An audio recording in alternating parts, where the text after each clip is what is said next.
My name is Michelle, a 39-year-old janitor. I've been working for a housekeeping company that serves corporate offices since I was 20. And I'm a single woman in her late 30s, about to hit 20 years of service. The reason I chose this job was to care for my mother, who fell ill. We were a family of 3, just my mother, brother, and me, in a single-parent household. When my mother fell seriously ill, I had to drop out of vocational school and arrange time to accompany her to medical appointments and assist her. I chose this job only because it allowed me to secure time to care for my mother. But now, I'm truly glad I landed here. My boss and colleagues are understanding of my situation and always interact with me warmly, calling me Michelle Sweetie. I do have some staff that work under me, and they are also adorable. I thought there was no better workplace than this. My mother passed away when I was 25, and my brother was 19. It was around the time when fall ended and winter began. Shocked by the loss of my mother, I started to take more time off work. The company was about to enter their busiest season with our year-end deep cleaning. Despite the timing, my colleagues at the company reassured me, saying, "It's okay. We'll wait for you to feel better." I appreciated their concern, but I just wanted to shut myself away. I wanted to go after my mother. But I had a younger brother I had to take care of. Out of pity for him, who lost his mother before adulthood, I pulled myself together and managed to keep working. At the time, my brother was still in college. I looked out for him, paid for his school textbooks as he moved grades, and drove him back home on the days he got out of class late. When he got a job, I gave him a suit as a celebration gift. I had a meager income, but I worked hard, thinking of myself as a substitute for our mother. After my mother passed away, my brother started saying things like, "Why don't you quit being a janitor?" And, "Why don't you get a better job?" I think he was upset with my low income and our poor social standing. At the time, I wasn't in the best mental state to be able to change jobs, so it was very hard to hear those words. My coworkers at my job were the ones who kindly supported me throughout this. Later, my brother worked hard to find a job and secured a position at a large corporation. It was a well-known company, whose name you frequently see and hear in TV commercials and online ads. My brother's initial salary was nearly twice my wage. His joy at that time was like a little boy who had received lots of New Year's money gifts. "Look at this, sis! I've surpassed you in just 1 month. Incredible! Check out this payslip. It's amazing, right?" My brother was truly overjoyed and couldn't help but brag to others. "Sis, quit your janitor job and get a good one like me." "Hey, watch how you talk. I love my current job." "Quit making excuses. Our salaries are no match." While I wished he could be more careful with his words, I was relieved that my brother's efforts had paid off. Sitting in front of my mother's portrait, I reported, "My brother, your son, is all grown up now." But my boastful younger brother, who was so proud of his place in his own company, was heading down a dark path. He was skilled at his work and always bragged about the praise he received from his boss. Even though he had just started working for the company, I heard he was picked to participate in a big project. As his sister, I was proud of him, but I noticed my brother making condescending remarks about his colleagues, and it only worsened as days passed. "I'm doing well and getting recognition, but my peers? They're just slow to pick things up. If their incompetence drags my reputation down as well, it'd be unbearable." He would say such things without hesitation. It seemed more like he was looking down on the real world as a whole, rather than just his workplace. If this continued, I knew it was going to hurt him big time. I took it upon myself to warn him about his attitude. "I think all the new hires are about the same level, you know? You're all just starting out. I said. To which my brother replied, "Wow, sis, you're pretty talkative for a janitor with a low-level education." And he sneered. Frustrated, I replied, "Well, I've been in the workplace longer than you, so I know there isn't that much difference in people's abilities." "Really? Do you have any college graduates at your cleaning company?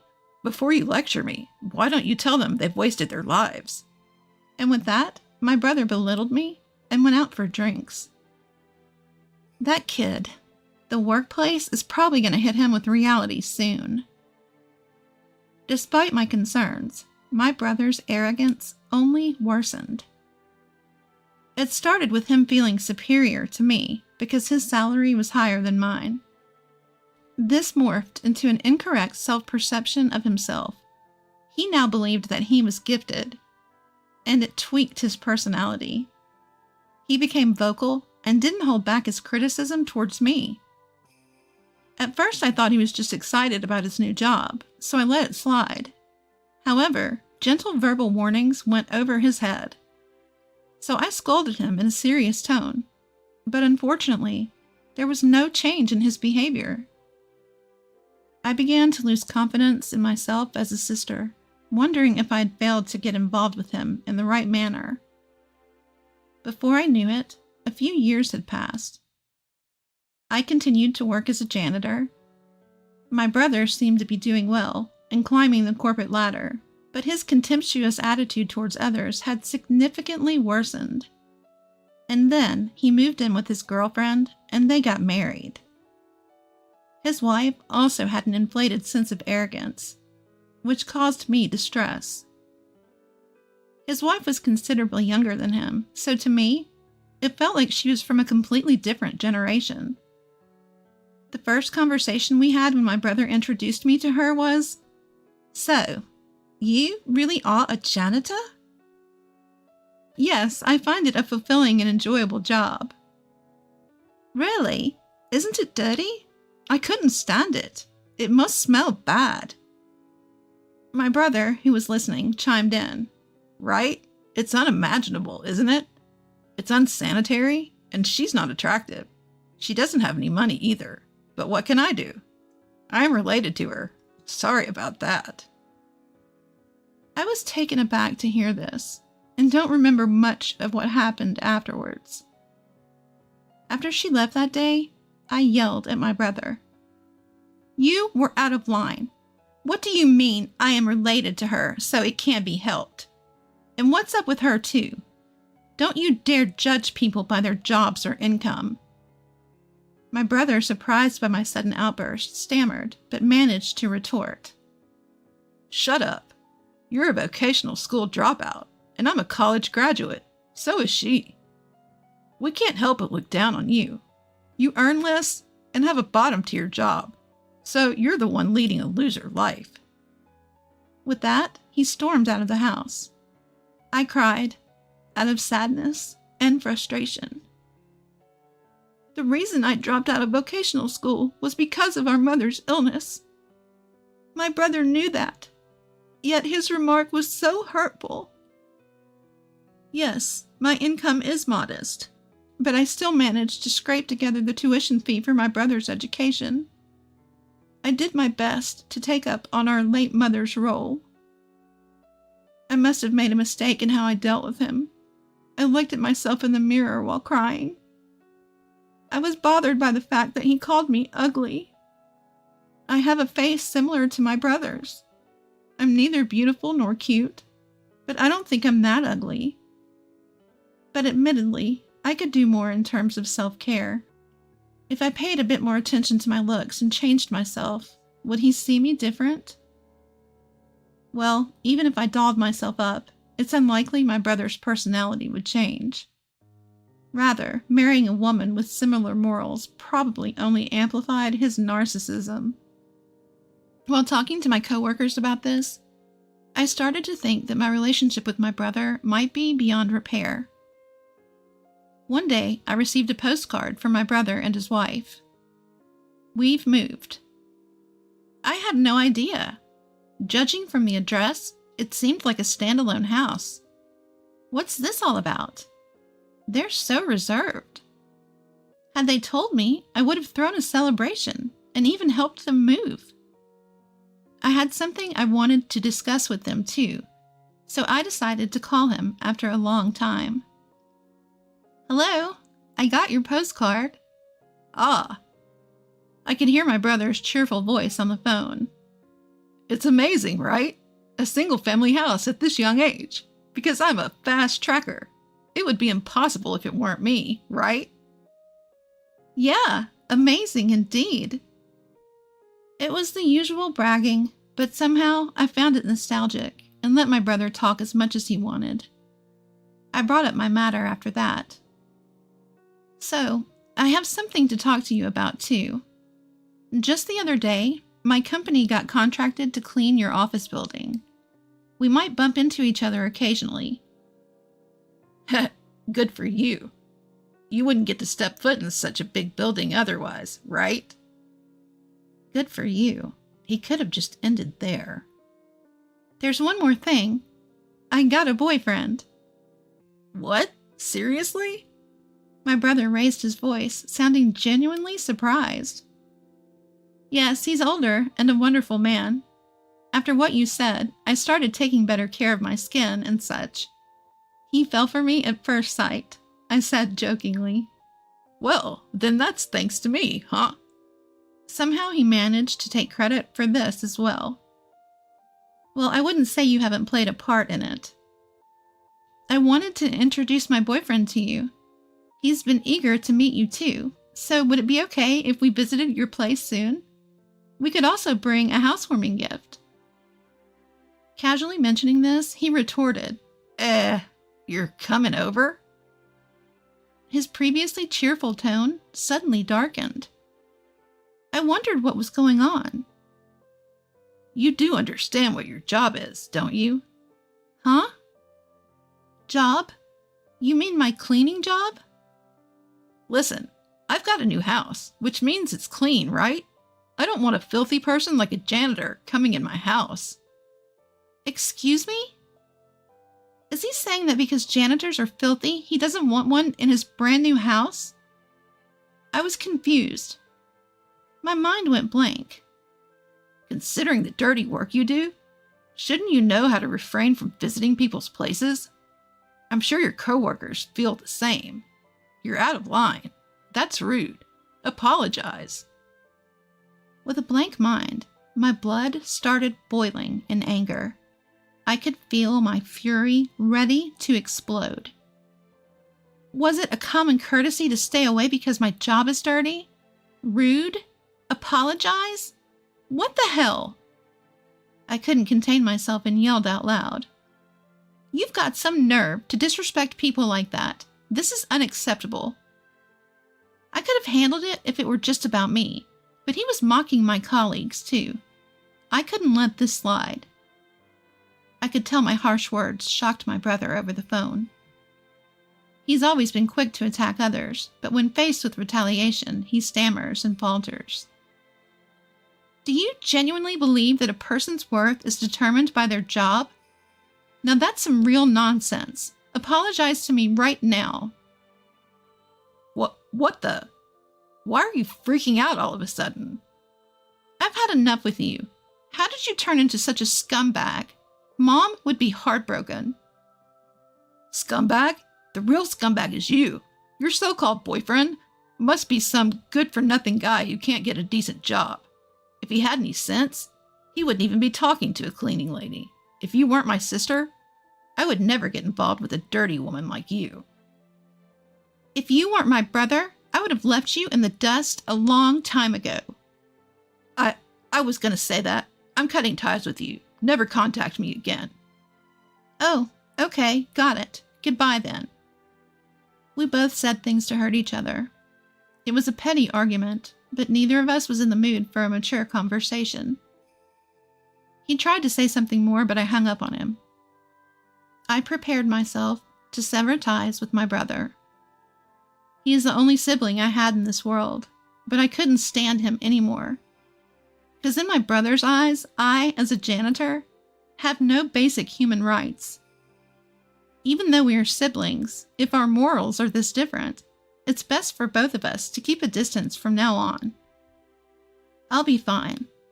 My brother is already a full-grown adult. This is our goodbye. I had come to terms with my feelings. Several months passed since I declared my severance from my brother. By some twist of fate, I was assigned to clean the office building where my brother worked. I suppose my boss was trying to be considerate, but I really couldn't stand it.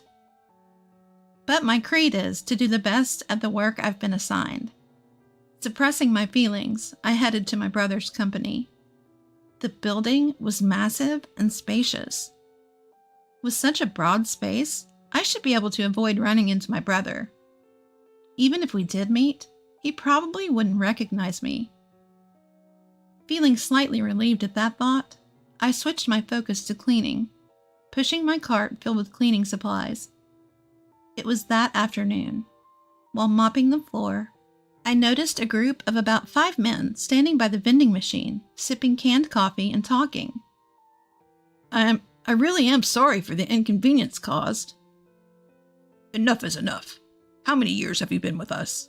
Consult and report before things get to a point where the whole team has to clean up your mess. Yes, sir. It's happened 3 times just this quarter. I'm sorry, sir. Oh, it looks like the guy apologizing messed up, and they all had to band together to make up for it. Good job, guys. While harboring such feelings, I kept mopping without looking in their direction. While your peers have already become team leaders, some even managers, you need to step up your game. I'm sorry. Oh, those are some harsh words. I wish they let him off the hook soon. I want to mop from here all the way down the hallway on the other side, but they're in the way. After scolding the man who had apparently made a mistake once again, they all returned to the office. When the group passed by me, I noticed a familiar face. My brother. The one who had messed up and was being scolded was my brother. No way. My brother also saw me, froze for a minute, and then went completely pale.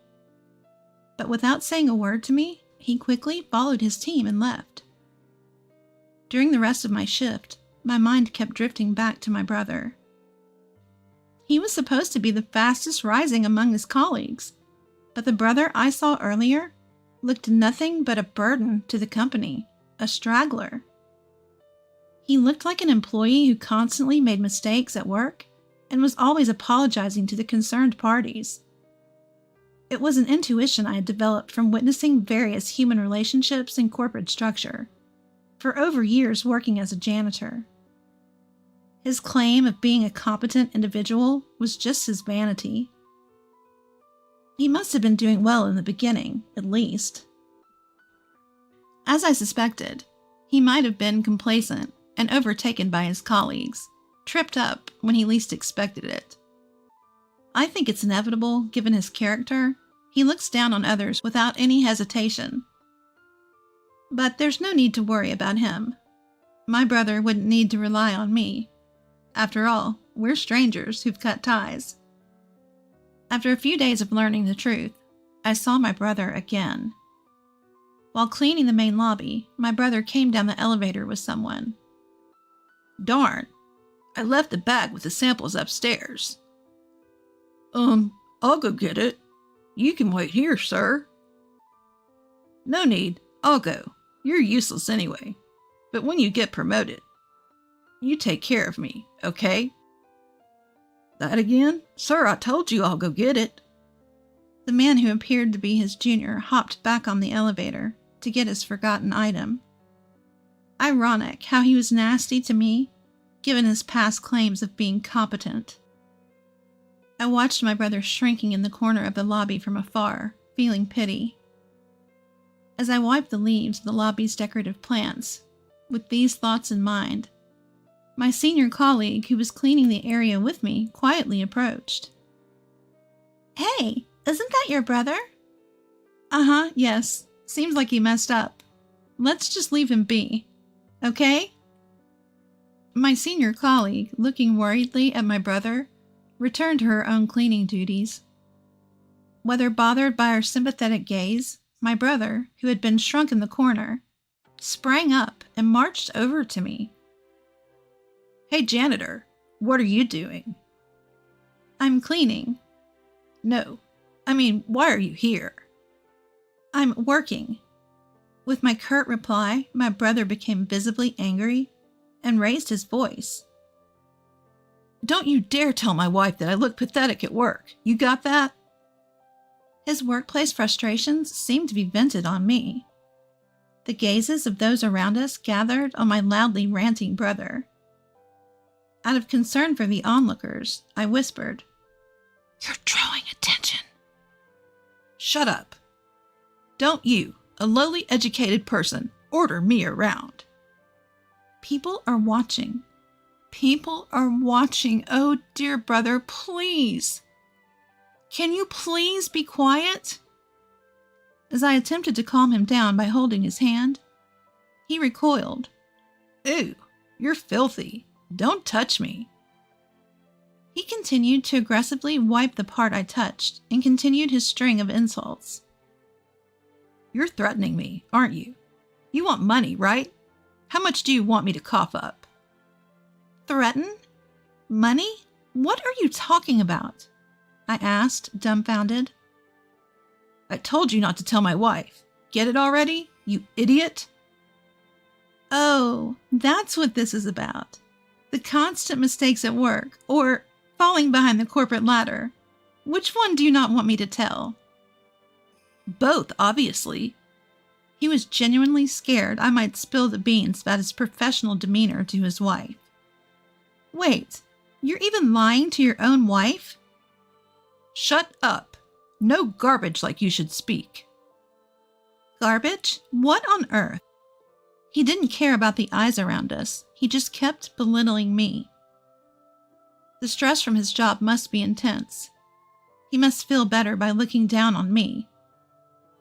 I'm not some punching bag for you to mess with.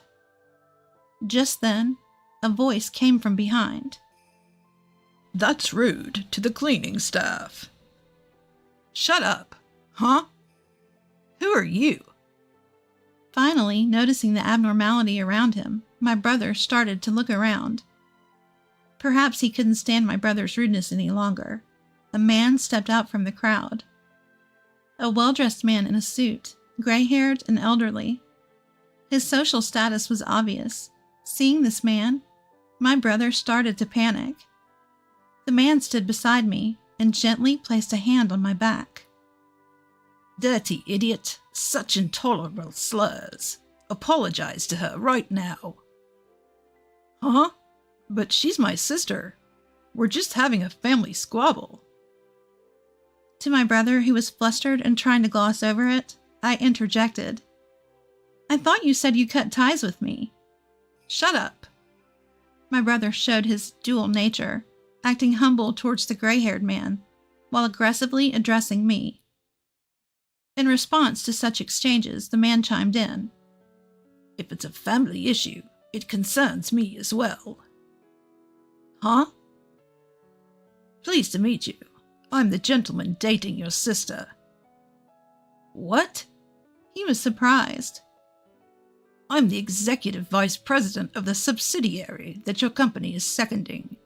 I'm also a board member of your company. I'm sorry we didn't have a chance to introduce ourselves the other day." What? My brother was in a state of panic, completely out of his depth with what was going on. Feeling a bit awkward, I shot my boyfriend a side-eye. "You didn't really have to step in just now." "If not now, then when?" Imitating a popular TV MC, he said with a warm smile. "Hey sis, is that really true?" My little brother was terrified. Understandably so, since the man standing in front of him was an executive at his own company. "Indeed. When we were contracted for cleaning this building, I accompanied our CEO. He, who was in charge of the contract, was interested in me." "No, that's a lie." It's the truth. During the contract signing, I instantly fell for her, who was explaining the details on behalf of a CEO who couldn't do it well, and I asked her out. A wave of gasps and murmurs echoed through the lobby. How embarrassing. I heard you said, he's no decent man if he's dating a cleaning lady. I bet he doesn't even have a solid job, when talking about me. I didn't say that. Regardless of whether you said that or not, I demand an apology for the insults you said to your sister. My brother had no choice but to listen to each weighty word from him, turning pale. You're Michelle's brother, aren't you? You shouldn't worry your sister too much. At some point, my senior cleaner had come over, and colleagues from other floors were gathering too. My brother was utterly cornered. Looking defeated, my brother could barely stand as he bowed his head towards me. I'm sorry. He was in despair. His voice was small, filled with despair, devoid of any vigor or emotion. Afterwards, my brother was transferred to a remote branch of a subsidiary company. For the sake of my boyfriend's honor, let me clarify that he had no involvement in my brother's transfer.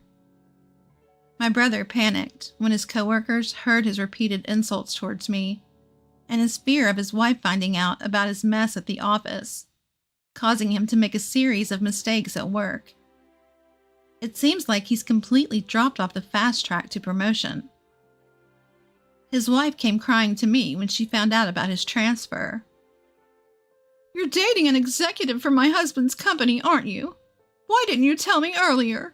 Please bring my husband back to the head office, she begged. Of course, my answer was a firm no. Her plea fell on deaf ears.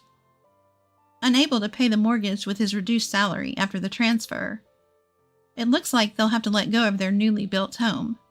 I have no interest in whatever happens to my brother and his wife afterwards. And I got married to my boyfriend.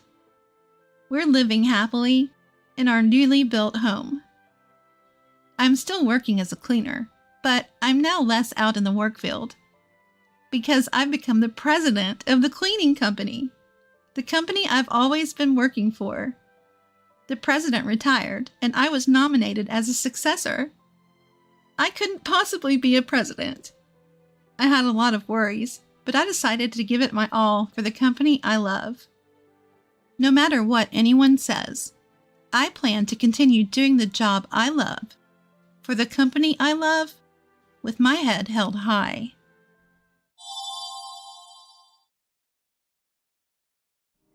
We don't need you anymore. Get out, you work-from-home freeloader. With my sister's words, even my parents joined in the chorus, get out. I'm fed up with a family that treats me and my dog as nuisances. If they're going to take that attitude, then I'll do as I please. Thus began my plan for revenge. My name is Kathy, a 33-year-old single woman. I work as a freelance web designer. My job can be done just with a laptop, so I don't work outside. I have a workspace at home, and I work at my own pace. Despite having such a great job, a disruptive presence began to intrude on my pace 2 years ago. That was my father and mother. One day, while I was working at home, my parents visited me. As soon as they entered the house, they looked around the room and started this conversation. Mom, this house really is big. It seems like we could live here too. That's right. It seems there's even a spare room. Besides, it's a waste for Kathy to live in such a good house by herself. Yeah, let's move in this weekend. Agreed, let's do that. Ignoring my presence, my parents decided everything by themselves. I had no intention of living with them and told them clearly, wait a minute, I have no intention of living with you guys. What are you saying? My father, his face turning red, yelled at me. This house was taken over by you, saying you wanted it from your uncle, trying to make it yours. There's a limit to how low you can go. Take over? I just had a proper conversation with Uncle and he gave it to me. Don't make excuses. Anyway, our old house is falling apart. Your mother and I are moving here this weekend. But actually, this house was given to me by my father's brother, my uncle, who doted on me. The title is still under my uncle's name, but he told me I could use it as I like. According to my father, the family home has become quite old, and a full-scale renovation is needed if we continue to live there. My mother is a housewife, and my father's salary isn't that high, so renovation isn't realistic. So that's why they set their sights on this house that I had inherited from my uncle. I was definitely not thrilled about it, but my parents had already decided to sell their own home and claimed to have no other place to go. I couldn't just leave them hanging, so I reluctantly started living with them. However, the moment they moved in, my parents began throwing sarcastic comments my way. "Hey, Kathy, you're already over 30, aren't you? Don't you have any plans of getting married?" "I'm enjoying my work right now." "Keep talking like that and you'll never get married. Why don't you learn something from your sister?" "My sister's married life isn't going that well, is it? Anyway, I'm fine for now." That's when my mother, who had been listening, interrupted. "Hey, don't badmouth your sister like that. Unlike you, she's married and she's even working for a company, you know." "I might not be married, but I'm doing a decent job too."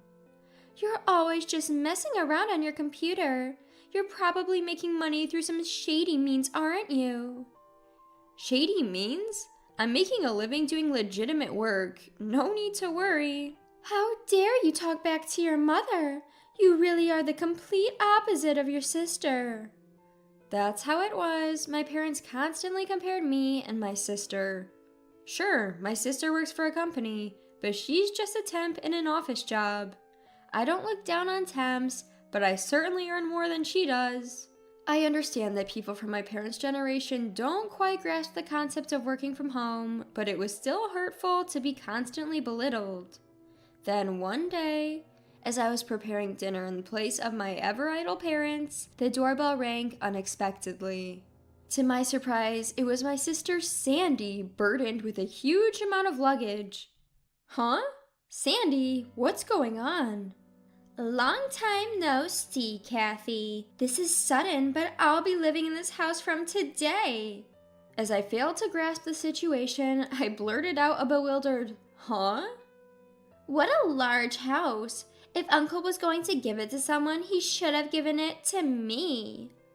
"Whoa, hold on. Living here from today? I didn't hear anything about this." "Didn't Mom and Dad tell you? I got divorced, you see." Divorce? "So I'll be counting on you from today." Ignoring my shock, Sandy trudged upstairs and promptly took over an empty room. Despite my best efforts to resist, my parents sided with my sister Sandy, and I couldn't do anything about it. From that moment, my stress just kept piling up. Sandy had quit her job after her divorce, spending her days talking ill of me with our mother. "Hey, Mom, isn't this dress cute?" "Oh, yes, indeed. Sandy, you're so pretty, it will definitely suit you." "Do you think so, too? It's totally not something Kathy would wear, right?" "Well, Kathy is a bit plain, you see. That's why she can't get hired anywhere. All she can do is play online at home." "Mom, you can't just say the truth like that." By my side, as I was preparing for dinner, they made sure I could hear their conversation. I was dying to retaliate, but doing so would only give them what they wanted. So, no matter what they said, I just continued to live without any reaction. Then, one day, a friend of mine had a litter of 4 puppies, and I decided to adopt one of them. I named him Muffin. He's a little black chihuahua. Has the most adorable round eyes. When he looks at me, he wags his tail as if it might break off. Owning a chihuahua has been a dream of mine since I was a child. Working from home can be lonely, so I thought Muffin could provide some much-needed comfort. From today onwards, you're Muffin, okay? Woof! I didn't particularly consult with my family when I decided to adopt him. After all, this is my house, and I am the one who is going to bear all the expenses for Muffin so I don't see why they should have any complaints. When I brought Muffin home, as expected, my parents and Sandy started complaining. Hey, we didn't hear anything about you getting a dog. Exactly. Dogs smell, don't they? I hate odors. Kathy, how could you just bring a dog home without consulting us? We didn't approve of this. As they hurled their complaints at me, I flatly told them, firstly, I didn't pick him up off the street. A friend gave him to me. Also, I'm the one who's going to bear all the expenses for Muffin, so there shouldn't be any issue. What I choose to keep in my house is my business. If you have any complaints, you're free to leave. At first, they complained vehemently, their faces flushed with anger. But within a few hours, they were smitten by Muffin's cuteness and began to fawn over him. Aren't you cute? Are you mommy? Are you daddy? Or are you sis? Look over here, sweetheart. Wait a minute, what happened to their anger just a moment ago? Was it all a dream? My whole family was utterly fascinated by Muffin. Since then, they were constantly fussing over Muffin. Thanks to this, their hostility towards me had lessened, and I was able to spend relatively calm days. Then, one day, an event occurred that broke this tranquility. While I was out for an errand, I received a call from my sister, Sandy. Hello? Come back home now. What? In response to my sister's sudden shout, I asked, what happened? She vented her anger, shouting back at me. It's not what happened. Muffin did his business on my clothes. What if they smell? Oh, that? Just wash it quickly and it'll be fine. And isn't it your fault for leaving your clothes all over the floor? What? It's my fault. It's your poor training that's to blame. Enough. Muffin is still a puppy, you know. If you take him out for a walk, he won't do his business at home. You said you were excited to walk Muffin today. Did you actually take him? Well, I was going to take him later, and it's all because you didn't teach him properly. Pay me for the clothes. As expected, when I got home, my sister was extremely angry. Both my parents had been informed, and they were glaring at me, standing with Sandy. Sandy threw the soiled clothes at me and started freaking out again. I'm going to charge you for the cleaning costs, okay? Why should I? It's because you didn't take him for a walk and left your clothes thrown on the floor. Shut up! Don't talk back! It's because you brought this stupid dog home that this happened. What are you going to do about it? Stupid dog? You were quite fond of him before. Isn't it harsh to call him a stupid dog just because he had a little accident? It's because you're poor training. Take responsibility. Why can't my family think of anything other than their own convenience? While I was appalled by my selfish sister, my parents chimed in. Hey, Kathy, shouldn't you at least apologize to Sandy first? That's right. All of this happened because of that muffin you brought home. Can both of you give it a rest already? Puppies are like babies. Can't you forgive them for making mistakes once in a while? Pathetic. This situation only happened because of this stupid dog. Kathy, you made the right choice by not getting married. If you became a mother, I doubt you'd raise a decent child. What? How dare you say something like that? If you took it for walks properly and kept the house tidy, none of this would have happened. Finally, my sister raised her eyebrow and pointed at me and said, I can't take it anymore. I don't need you or this dumb dog. Get out of this house. What? Didn't you hear me? I said, get out. We don't need a home-working freeloader here. A home-working freeloader? How can currently jobless say such a thing? And who do they think is paying for this household expenses? It's me. As I stood bewildered by my sister's outrageous statement, even my parents chimed in. That's right. Kathy, leave this house. Your presence only makes us feel worse. You're a jinx. All three kept repeating, get out in front of me. At that moment, my anger exploded. That's it, I've reached my limit. If this is how it's going to be, just wait. I, who had decided to take revenge on my family, packed my things, and left the house with Muffin. In the end, my sister added fuel to the fire. This is all your fault, you know. If you had just listened to me obediently, none of this would have happened. They still don't seem to understand their situation, even though hell awaits them. Well, never mind. You three enjoy yourselves in that house. Suppressing my grinning mouth, I left the house with Muffin. A few days later, as expected, my sister suddenly called. Kathy, help! The house is... What happened to the house? All of a sudden we were told, leave by the end of this month. So? What? So what's the problem? What do you mean, what's the problem? Why do we have to leave? Well, I've decided to sell the house. What? At my words, Sandy seemed to freeze. With a trembling voice, she barely managed to get the words out. What? What does that mean? You've decided to sell it? You don't have the authority? Well, I do. You see, that house has been mine a month ago. What? Yes, I had officially received the house from my uncle. Of course, the title is in my name. It's no surprise that Sandy was shocked. I hadn't told anyone about this. You're kidding, right?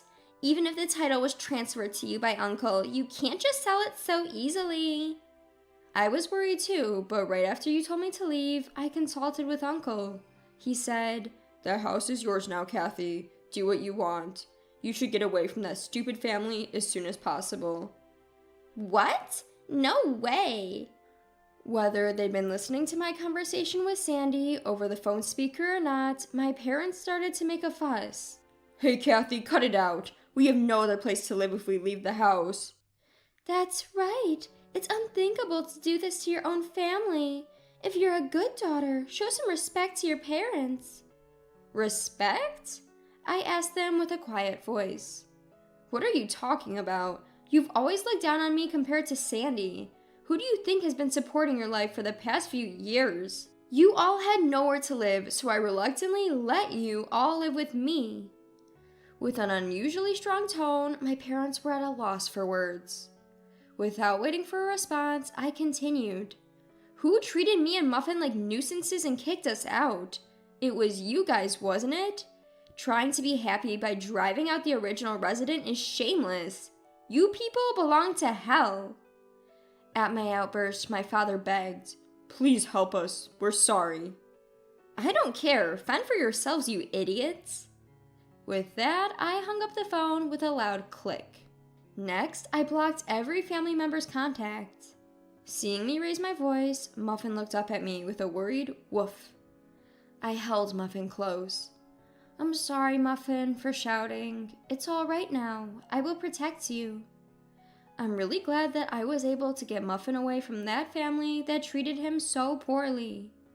Later on, it seems my parents and sister were forced to move out of the house at the last minute, despite their desperate clinging. With my father's meager income and my unemployed mother and sister, there's no way they can lead a decent life.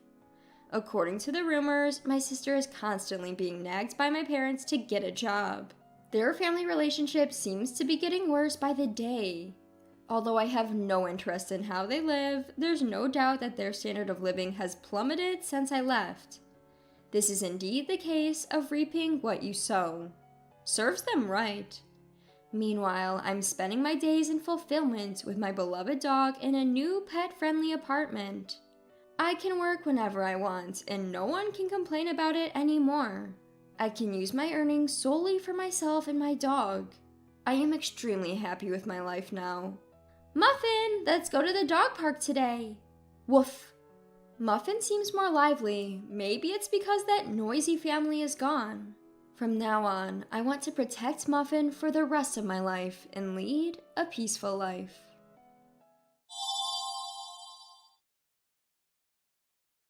Your son made me pregnant. Excuse me?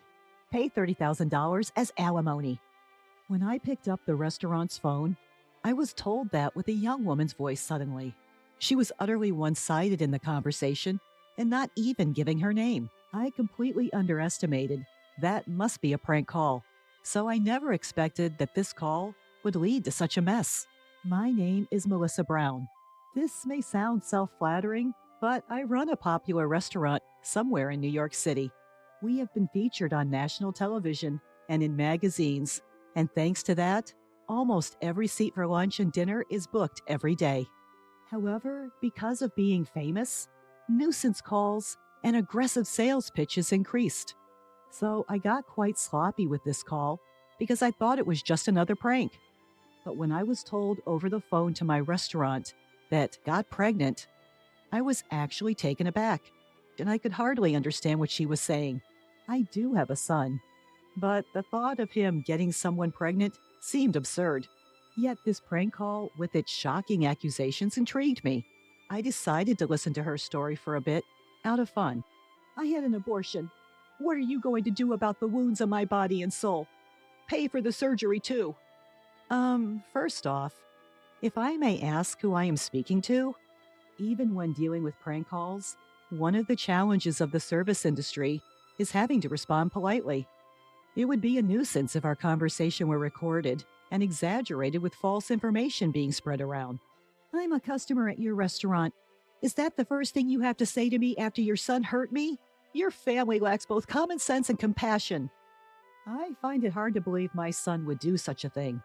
My staff in the kitchen and at the counter glance over at me as they sense this isn't a usual dinner reservation call. I smiled and waved at them to make them feel safe and assuring them that everything is all right. Your son assaulted me on a dark street. And you recognized him in the dark? Of course. But are you sure it was my son? Don't play dumb. I'm absolutely certain. It was your son who lives with you. I've been so scared since then. I even can't go out alone. What are you going to do about this? She started detailing how the assault had happened. I think you might be mistaking my son for someone else. But this seems like a serious matter. Can we meet in person to discuss it? Most people who make prank calls like these tend to shy away from meeting face to face, so suggesting a meeting is a good way to get them to back down.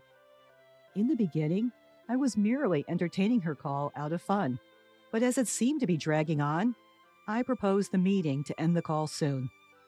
You saying, meet with the criminal's parent? How dare you suggest that kind of thing to a victim? But I'd like to verify your story in person. Are you saying I'm lying? That's not what I mean. To be honest, I wanted to say, you're lying, aren't you? But I held back. Then she started berating me and saying, I can't believe a person like you is a business owner. Why don't we meet and talk about this anyway? No matter how many times I suggested it, she continually refused to meet. I see. So what do you want me to do? Pay me alimony, $30,000. But it's a case of mistaken identity anyways. And also, I can't afford such a large amount of money. You can pay. I know your business is thriving. Pay it or I'll sue you. Even though my business is thriving, it's just a small place, and $30,000 is a large amount of money, and I don't even intend to pay. Are you sure you want to involve the police? I don't mind. At my unhesitant response, the woman fell silent for a moment. If my son truly did such a thing, I should hold him accountable as a parent, but I don't think he did. You're pretty confident he didn't do it, huh? Maybe you should have some doubts about your own son. I would believe it if there was evidence. Do you have any? Evidence? I'd be troubled if you asked me for money without any proof. There was silence on the other end of the phone as the woman seemed to be contemplating something.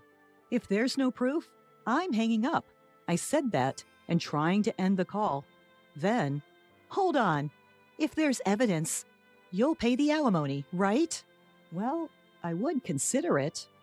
Then wait. I'll bring the evidence. With that, she hung up the phone almost as soon as she had finished speaking. Owner, are you all right? There's no problem. It's just a prank call. One of my employees, Mr. Murphy, voiced his concern, so I reassured him like that.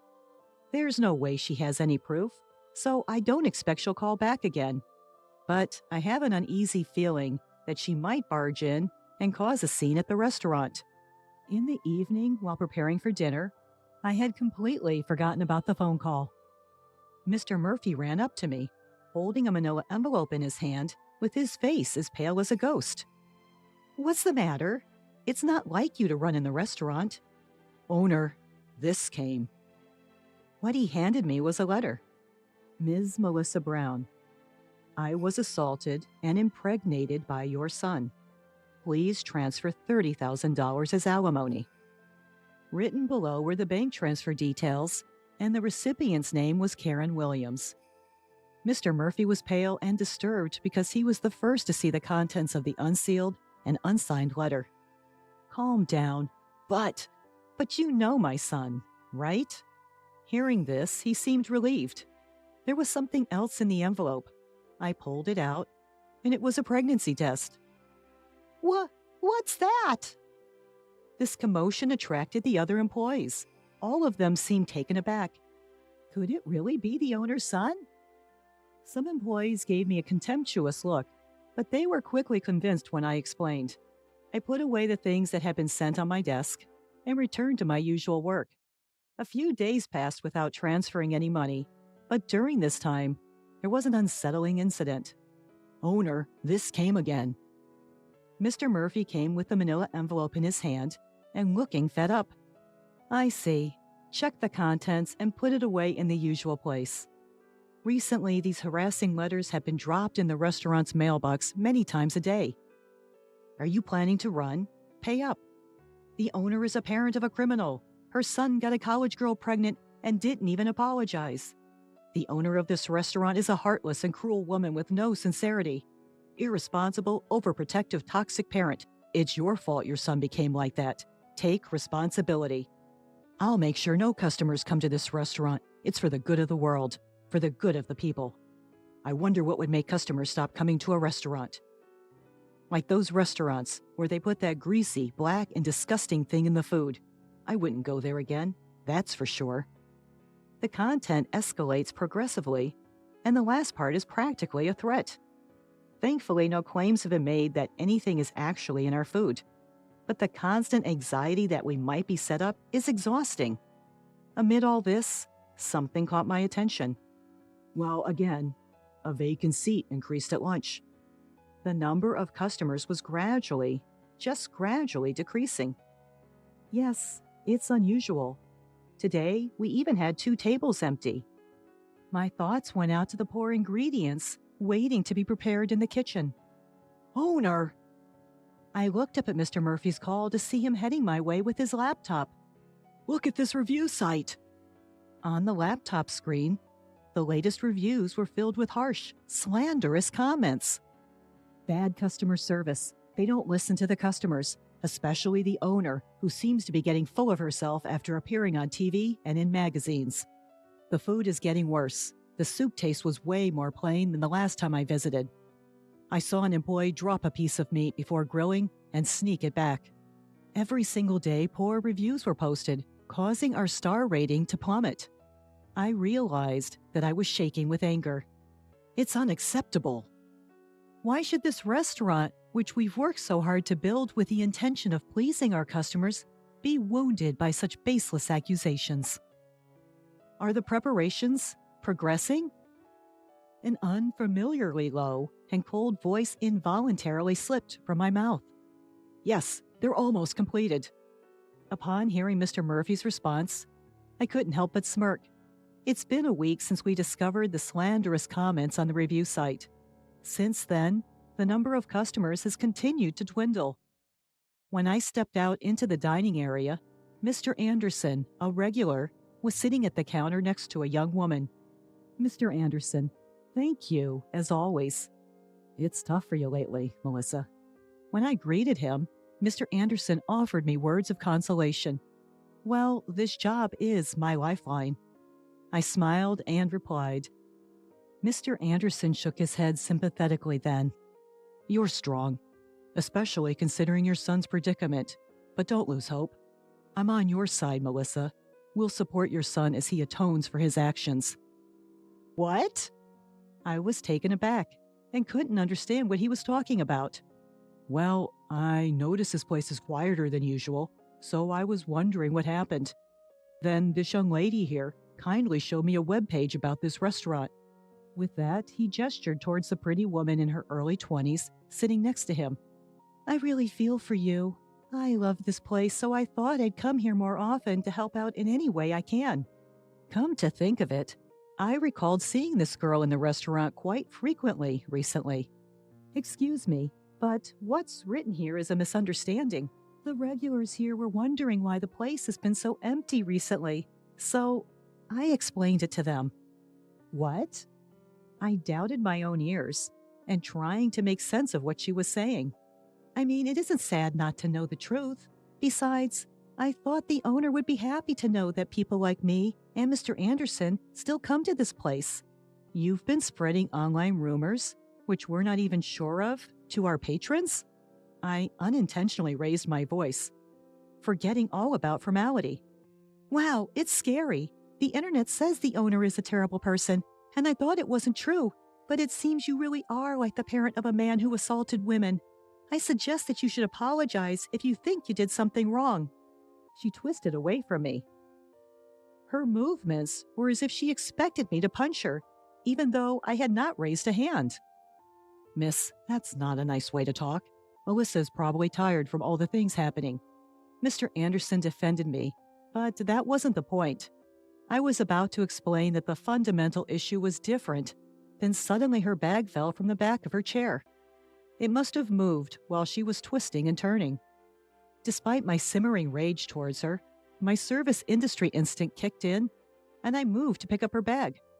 But then I saw it. Karen Williams? The name written on the student ID card that had fallen out stopped me in my tracks. "No worries, I'll pick it up myself." She hurriedly got off her chair to pick up her bag and ID, but I got there first. "Hey, give it back!" But it wasn't a mistake. That name was the one on that letter with a pregnancy test, which wouldn't even serve as evidence of anything. So it was you. "I've been looking for you, Karen Williams." "Ah, I must have swapped it with the friends by mistake. I'm not Karen." "Your face and the one on the ID are the same. Interesting. So you're a student at Central College?" "No, I'm telling you, you're mistaken." Beside her, who started being flustered, Mr. Anderson was clearly puzzled and having no idea what was going on. "I'm going to sue you." My words spoken in front of a few scattered patrons caused everyone in the bar to turn around. "What? What did I do?" "I believe you're the one who knows really well what you did. Since we're all here, why don't we let everyone hear?" I looked around the bar. It was mostly filled with regulars. While it's nice to have regulars, it meant that almost no new customers were coming in. I couldn't help but feel furious about this young woman disrupting our business. "Let me start. Are you the one who called claiming my son assaulted you and impregnated you, demanding alimony?" I glared at her and pressing her for an answer. "Yes, that's me. I'm the one your son assaulted." Seeing that there was no way to deny it anymore, she admitted it surprisingly readily. "What? You want to embarrass me in front of all these people? This could backfire, you know, considering the reputation of your bar." She crossed her arms defiantly and completely brazen. Her attitude only served to fuel my anger further. "Mr. Murphy, bring everything over." I instructed him to hurry up and bring me a laptop from the store's office, along with a stack of envelopes and documents that could be about 4 inches high. "Was it you who kept sending harassing letters to the store over and over again?" I read some of the letters in a loud voice so that other customers in the store can hear. "Pay up or run. This owner is a criminal's parent. Her son impregnates a college girl and doesn't even apologize. Poor souls being forced to eat food from this woman's restaurant. I'm sure I'm going to make customers not come to the store. It's for the greater good." Some were covering their mouths at the harsh words among the regulars who heard the content. "This is completely threatening. There's no evidence that I sent this letter. Maybe some outsider who heard the rumors sent it just for fun." As she was desperately making excuses, I silently opened my laptop and presented her with the screen of another review site. "Some of you here may have seen this. the defamation on this review site. You did this too, right? I'm saying, where is the evidence? Are you all right in the head? Evidence, evidence. You seem to love evidence so much, even though the one you presented is such a mess. I showed the first received letter and the pregnancy test to Mr. Anderson, who was nearby. This is the pregnancy test she brought as evidence. What do you think? Isn't this red line just a marker? Even my old eyes can see that. The customers who are listening started to buzz. But this might not prove that I was assaulted, but it doesn't prove that I'm wrong either. No matter what happens, she is insisting and shouting angrily that she is the victim. I was assaulted by your son. He said it himself. It's disrespectful to doubt that. The customers are whispering in hushed tones and seems not sure whom to believe. Since I, the victim, am saying it, it must be absolutely true. She started to cry as if to attract sympathy. Well, I'll prove it then. My son? He's 3 years old yet. Upon hearing this decisive fact, she let out a small, "What?" as if deflated. My son may be a bit rambunctious and strong for a 3-year-old, but there's no way he could assault you. No way. I know you have a big son. You live together, right? I even have a picture. I heard you talking about dinner. Saying that, she pulled out her smartphone and showed a picture of what looked like a young man talking to me at the back door of the store. Oh, isn't that Taylor? See, you do have 2 sons. Perhaps regaining confidence from correctly naming the person in the photo, her tone increased. That's not correct. I immediately denied what she said. Then, who is this person? Don't tell me he's your lover, having an affair with a younger guy, and then that guy impregnates a college girl? What a scandal! Not only is your store done for, but your marriage too. To her triumphant words, I revealed something. This person, this is my niece. Your niece?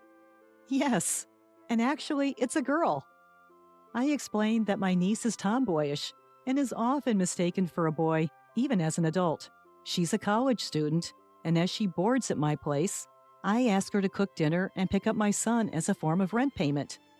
If you need evidence, want me to bring her in person for you to check? I told this to her, who stood there shocked and seemingly unable to hear me. By the way, I've already gathered all the evidence about the harassment letter and the posts on the review site. Evidence? No way. She seemed like she might collapse any second and turned to face me weakly. I've already consulted with the police and my attorney.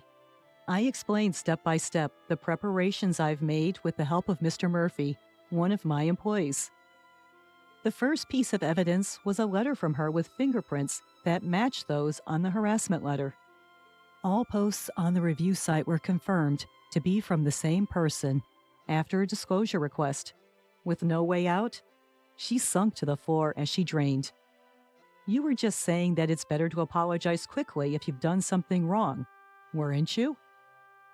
She mumbled something while looking pale and looking down, but I couldn't make out whether it was an apology. I will contact the police about you. I'll inform your parents and your college as well. Be prepared for a lawsuit for emotional distress damages. No, please don't do that. I'm still a student. Please spare me. You may be a student, but you're an adult, over 18 years old. You will take responsibility for your actions. I can't handle that. Please, stop. Subsequently, I filed a criminal complaint against Karen Williams for defamation and business obstruction, as well as for damages to the shop. Apparently, she had always been a big spender, buying brand bags and clothes on credit, and ended up committing these crimes after she was unable to make her payments. As a result, she was expelled from her college. This incident even made the news, and I've heard that now she is the one who has been receiving harassments after her personal information was exposed. Through my lawyer, all the slanderous posts on the review site were deleted. The uproar unexpectedly turned into a positive result as it cleared up the misunderstandings among my regular customers. Now, the number of customers has returned to normal. While the incident did deter new customers, there were almost no regulars who left, even despite all the lies that Karen had been spreading. There's no doubt that it was pleasing to know that her claims weren't taken at face value. Moving forward, I aim to continue running the restaurant to meet the trust of my customers.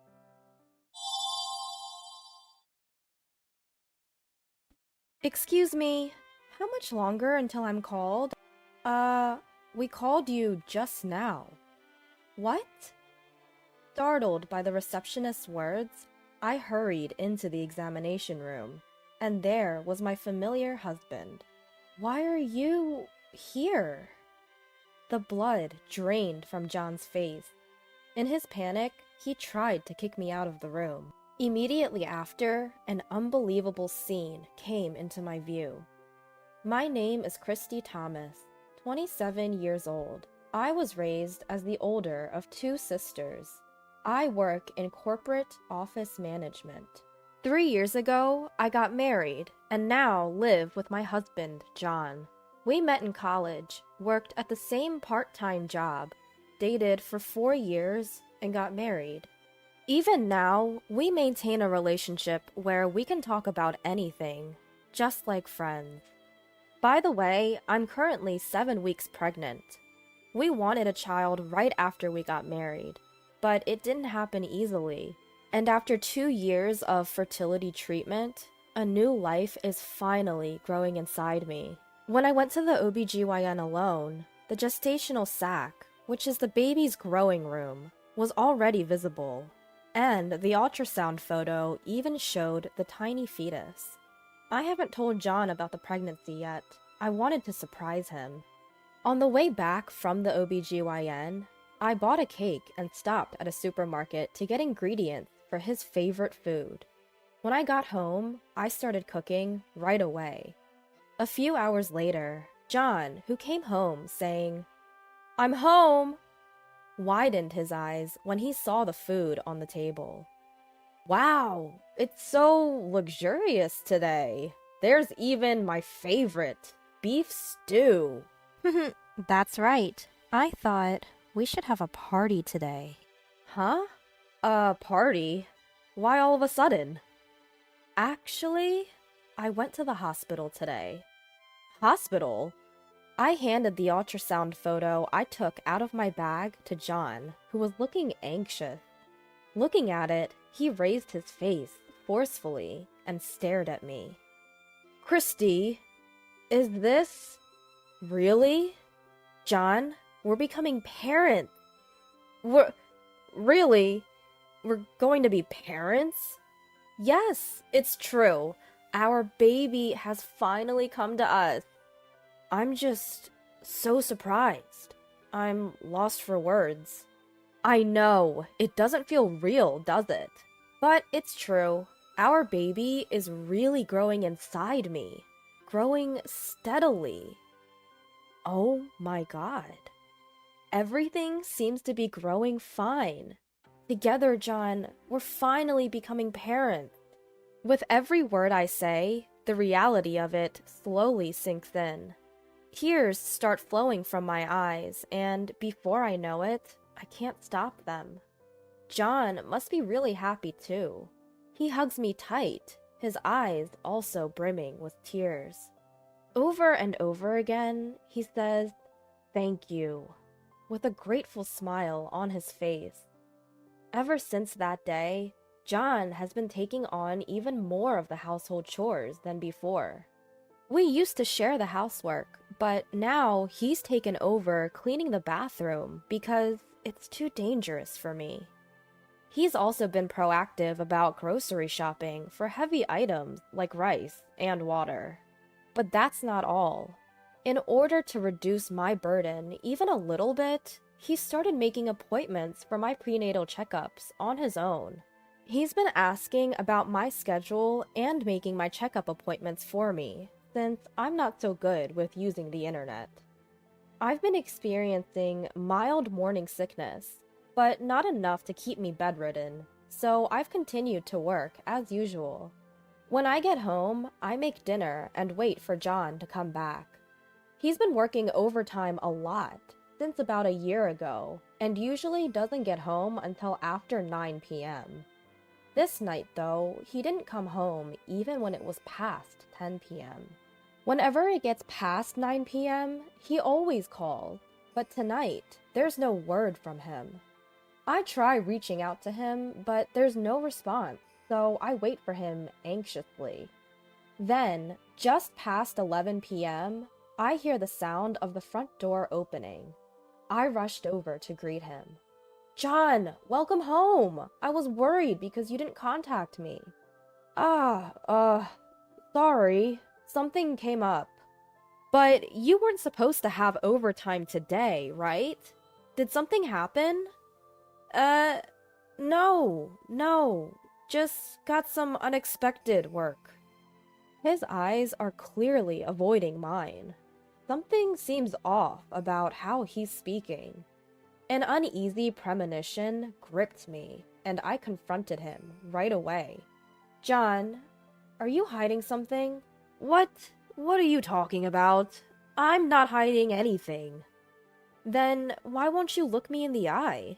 If you have nothing to hide, you should be able to tell me where you were and what you were doing, right?" I told you! I got caught up with an unexpected job. Some screw-up by a junior. I had to step in and handle it. But even if that was the case, couldn't you have sent me a message like you usually do? I texted you several times. I even called you, didn't I? Well, it couldn't be helped. I was busy. I didn't have time to answer your calls. John, who was usually so composed, raised his voice and glared at me. This was the first time I had ever seen him like this, and it startled me. He continued ranting, panting, and out of breath. "After all I do, working late and then coming home to be doubted? What nerve.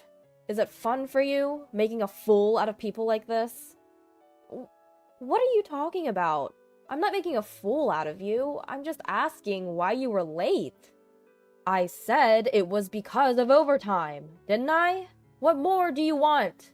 It's not about what I want or don't want. You didn't contact me like you usually do. That's why I thought it was strange. Oh, enough. You're being so stubborn. Is it because you're pregnant that you're having these intense delusions? What? Listen, Christy, when the time comes for you to give birth, you won't be able to work. And then who do you think is going to support us? Me, right? If you want to be supported, stop interfering in my work. John then left, throwing off his suit and going straight into the bath, after which he shut himself in our bedroom.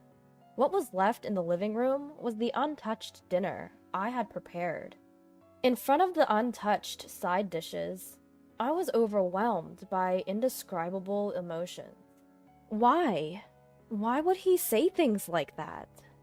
All I did was point out that something felt off. To call it delusions? That's too harsh. Since that day, John began treating me coldly. It became normal for him to come home in the early hours of the morning, and the days when he would come home by 9 p.m., as he used to, became rare. In the midst of all this uncertainty, my pregnancy continued. John, who used to help out with anything and everything, no longer did any household chores, leaving it all to me. The strain of doing the housework while being careful not to exert too much force on my stomach gradually wore me down. Finally, unable to handle everything alone, I called my younger sister Karen.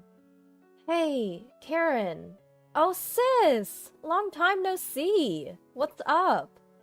"Well, I had a bit of a spat with John." "Oh, really? You two are just like the saying, the more you argue, the better you get along, huh?" Karen, my sister, who's 3 years younger than me, is working in the fashion industry. We've always been referred to as two peas in a pod, and we're very close. During my dating days with John, she was my go-to for advice. She's an irreplaceable part of my life. That day, too, she listened to me for almost an hour before I ended the call. Opening up to her helped me feel a bit better.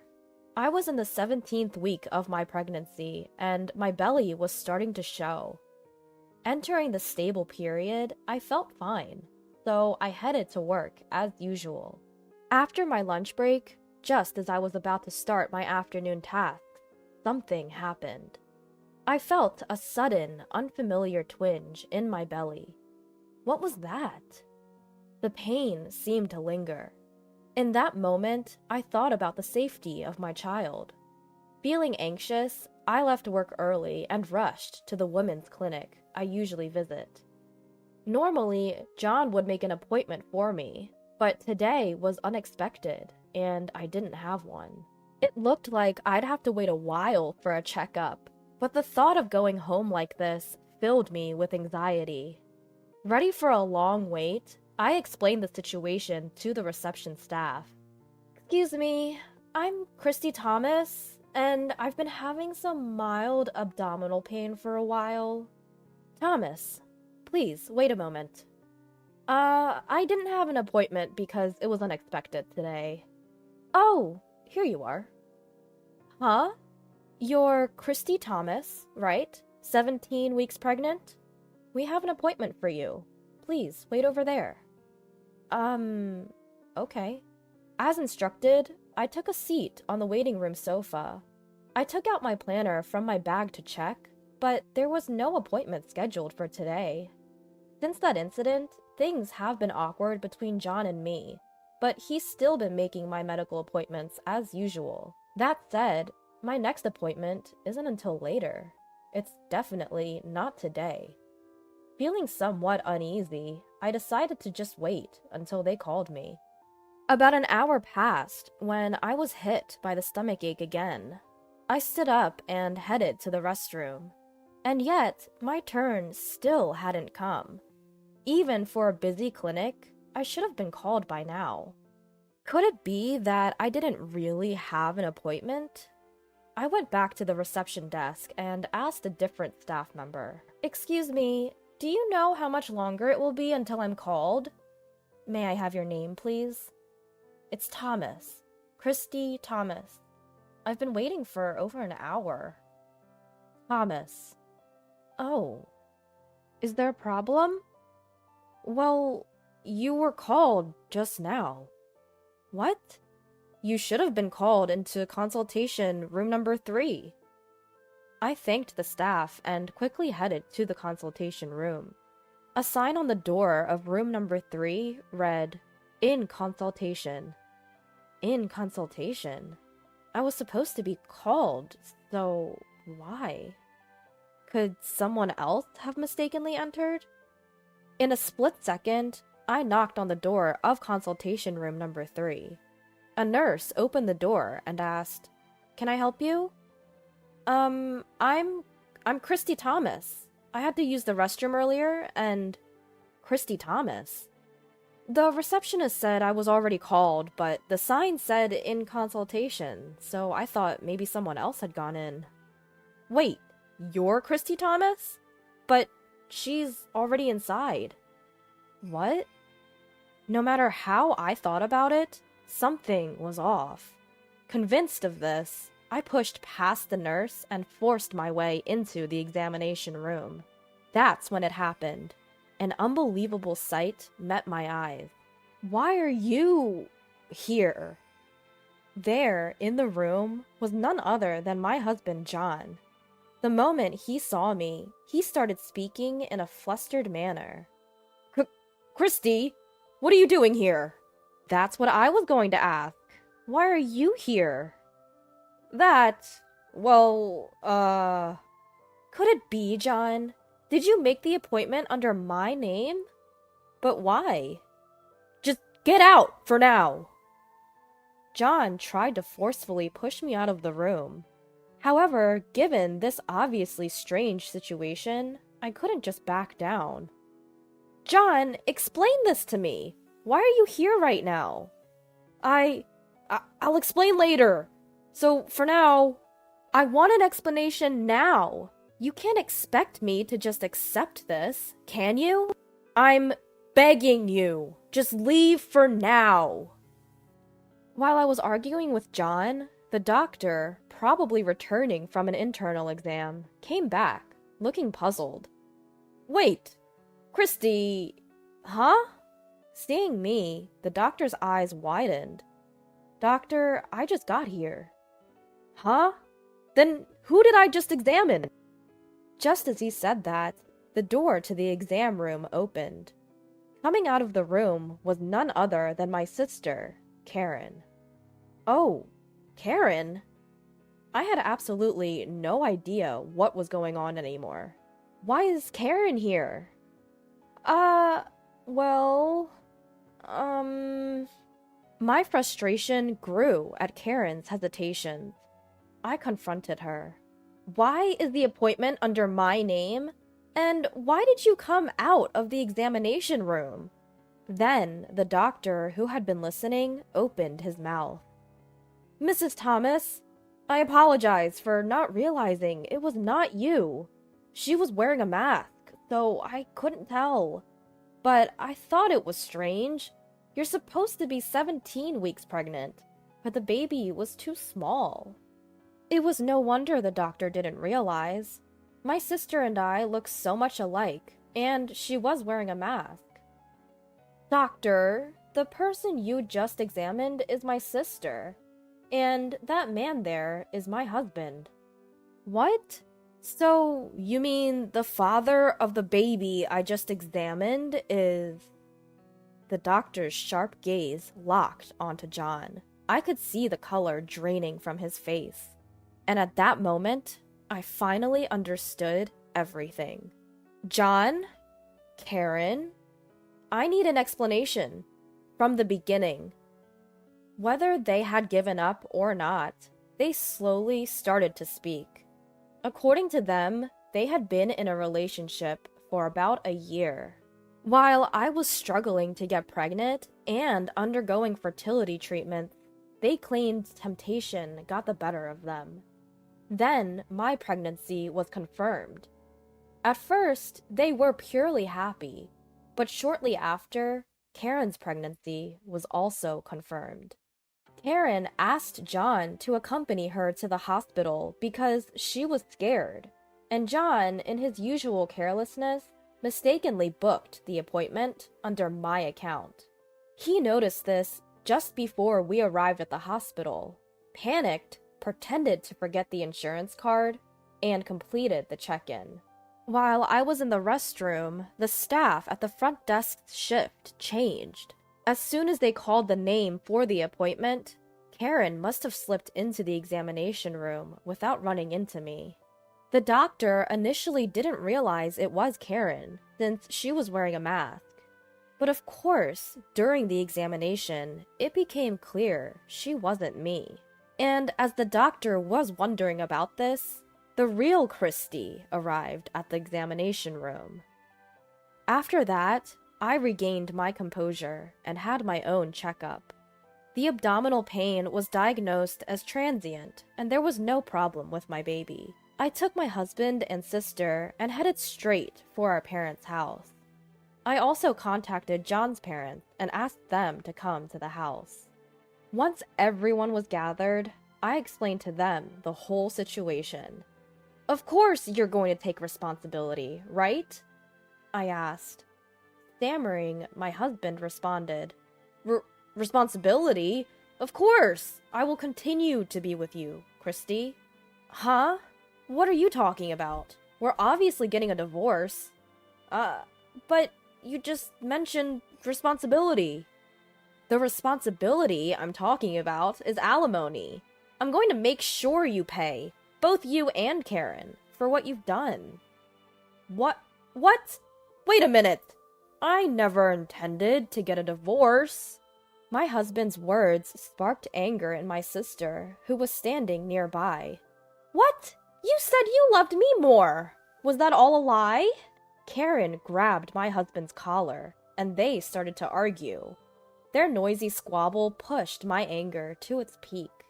I splashed the tea from the table on both of them, raising my voice as much as possible. Enough is enough! I don't care about your opinions. I'm divorcing John, and I'm cutting ties with Karen. You two just need to pay the alimony. Quietly! Wait, Christy. The one I love is you. Sis? I'm your sister, aren't I? Don't talk about alimony. Shut up! Both of you only say things that suit your purposes. How far do you plan to ridicule me? I will collect the alimony by any means necessary. If it means sending you two to hell, I'll do whatever it takes. If you get it, get out of my sight, you scumbags. At that, both of them began to prostrate themselves in front of me. Please forgive me, Christy. I beg you. Sis, I also beg you. It's too late for their repentance. What they did is unforgivable, and I have absolutely no intention of forgiving them. After that, my husband and I divorced, as expected. I blocked Karen's contact information and cut off all ties with them completely. They were disowned by their families and had to start living on their own. But John's affair was spread to his workplace through his parents, and because of that, he started receiving cold stares from his colleagues. Unable to bear the atmosphere, he continued to be absent from work without notice, and was eventually fired. Karen, on the other hand, was suffering from severe morning sickness, and had already quit her job. Now jobless, whenever they faced each other, they cursed at each other and led a miserable life. They began living together, but they hadn't gotten married. I think they won't support each other as a married couple in the future. As for me, I moved back to my parents' house and am now leading a pregnant life. I switched my job to remote work and am anxiously waiting for the birth of my child. I might make my child suffer because there's no father. Even so, I intend to love this child with all my heart, in my own way.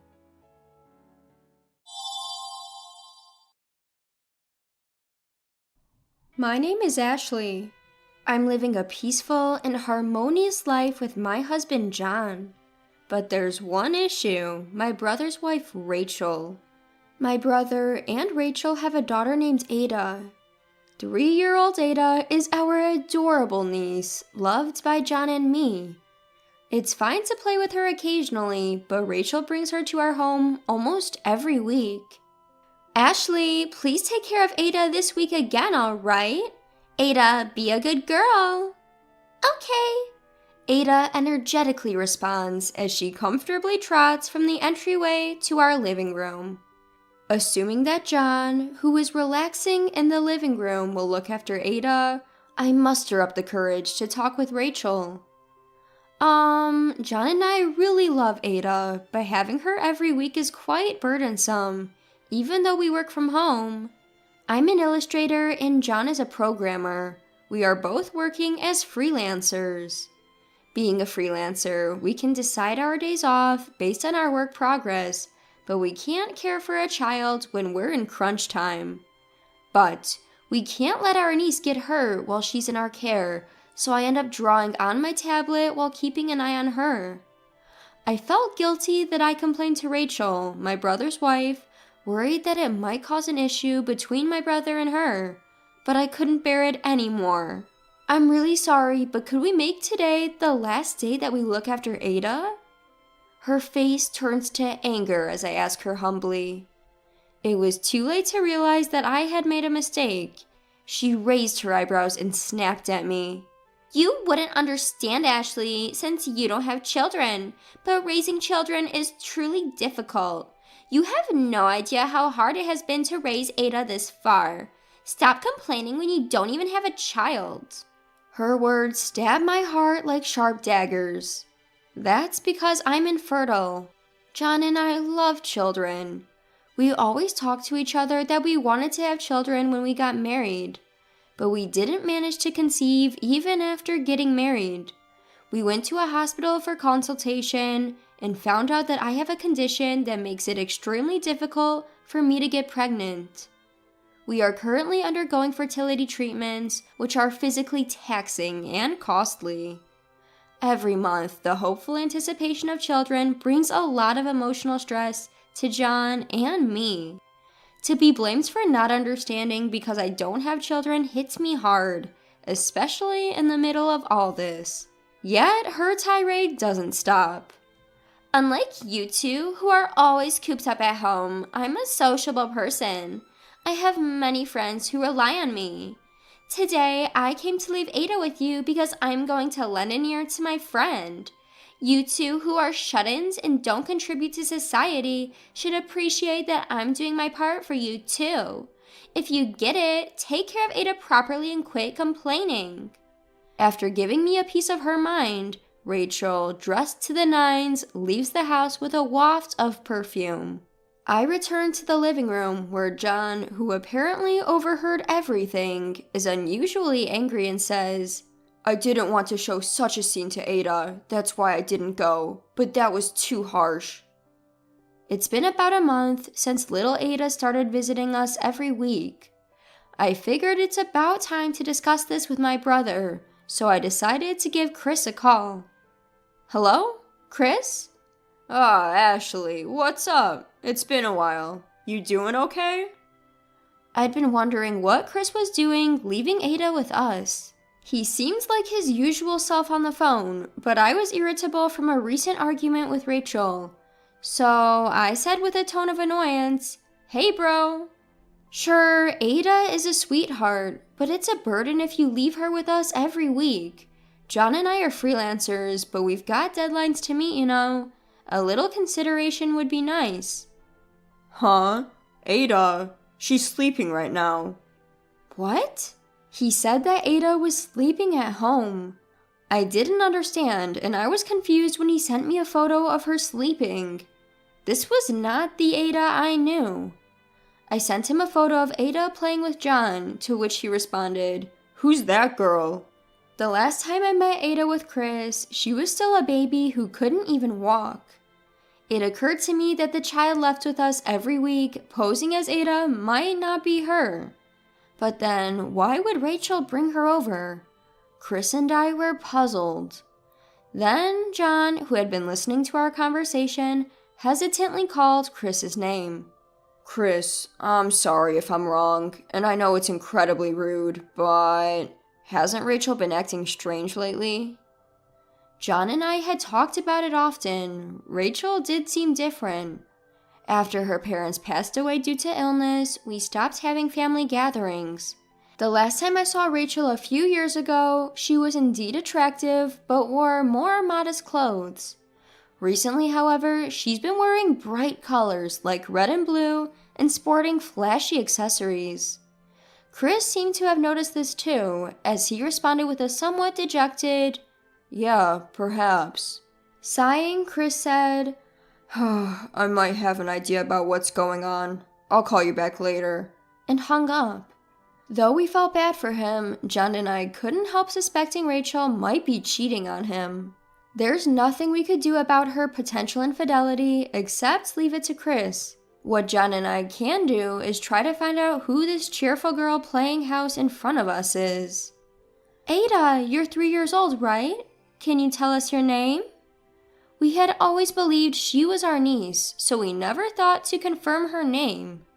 But if she is an Ada, we need to find out her name. With a pounding heart, I asked the girl, who responded with a smile. "I'm Ada Johnson. I'm 3 years old." After John and I exchanged a glance and paused for a moment, we showered little Ada with praise, saying, "You said that so well." We acted as usual so Ada wouldn't notice our uneasy feelings. I had never heard of a family name like Johnson before. We didn't know where this child was from or who she was, but it was clear that little Ada was not to blame for any of this. Thinking it might help my brother, who said he might have some ideas about the situation, I messaged him on WhatsApp telling him that the girl here was Ada Johnson.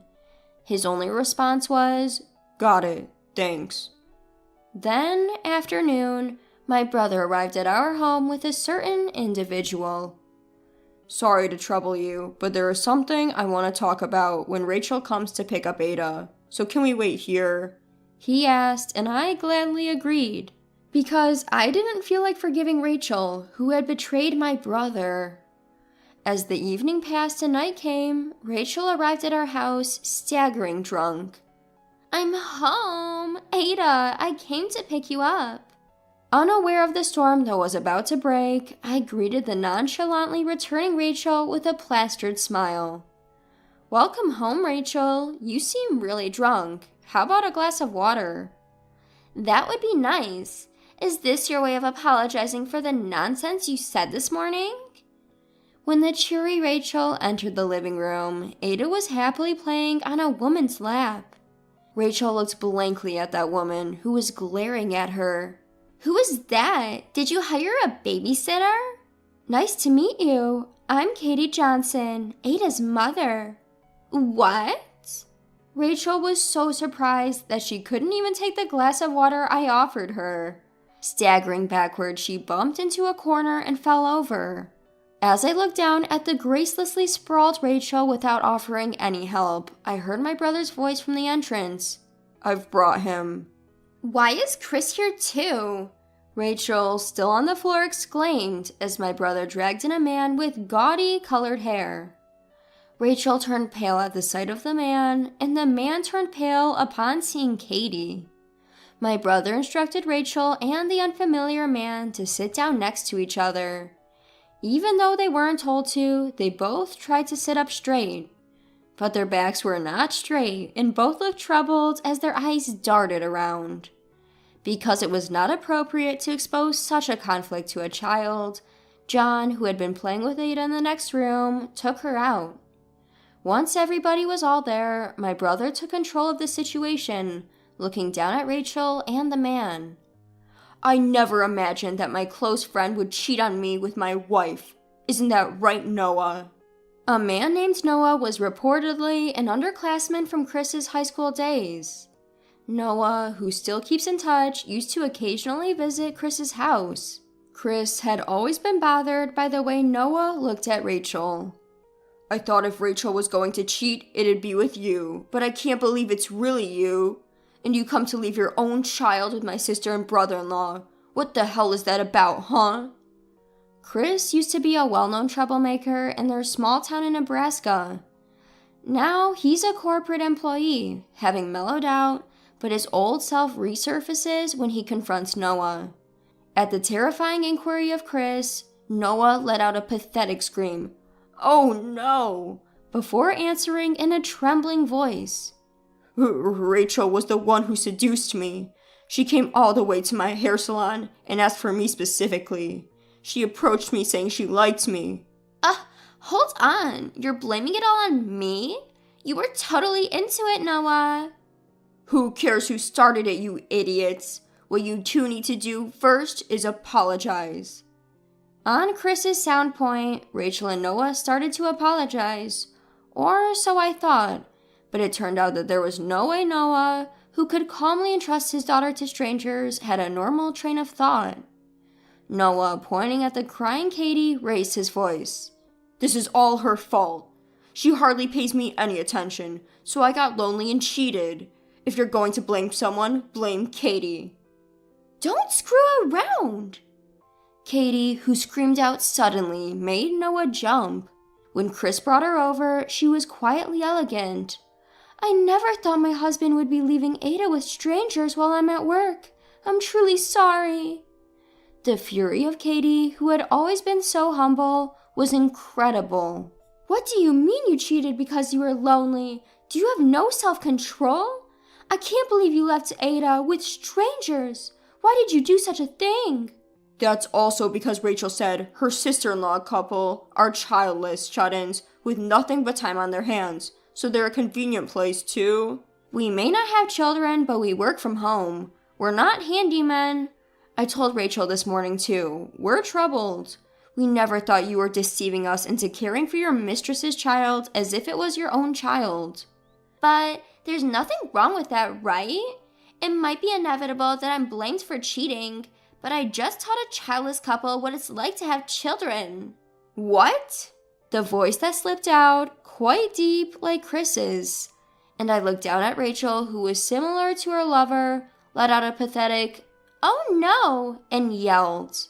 "It is not your business. We've been trying to have children. You knew about that too, didn't you? It's been infuriating to have you make snide remarks like that, but I put up with it because you're Chris's wife. Not anymore. Let me tell you, you're incredibly rude. You bring a stranger's child to our house without asking, and you come with your overly dramatic makeup that doesn't match your age. Your perfume is too strong."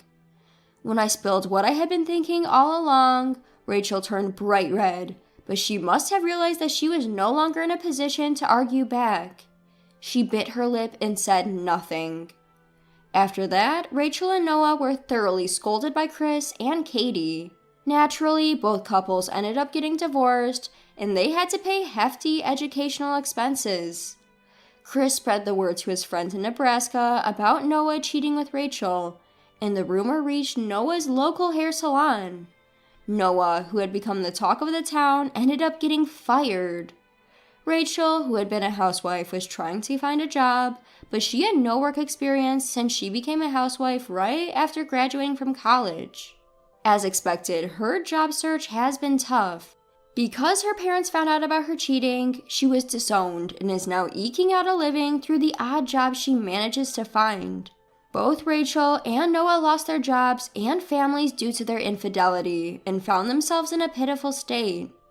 As for me, surprisingly, fertility treatments worked out. I'm pregnant, and guess what? We're expecting twins. John and I shed tears of joy and are now eagerly waiting for our babies to be born. We still keep in touch with Ada and Katie, with whom we formed an unusual bond. Ada and our niece Ada seem to get along well and often play happily together. They even touched my belly, telling the babies, "Let's play together once you're born," which was beyond adorable.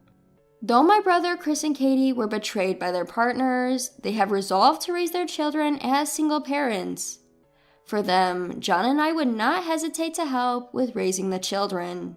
The four of us, John, Chris, Katie, and me, made a promise to cooperate in raising our niece Ada's and the twins about to be born. That's how we formed a strong bond.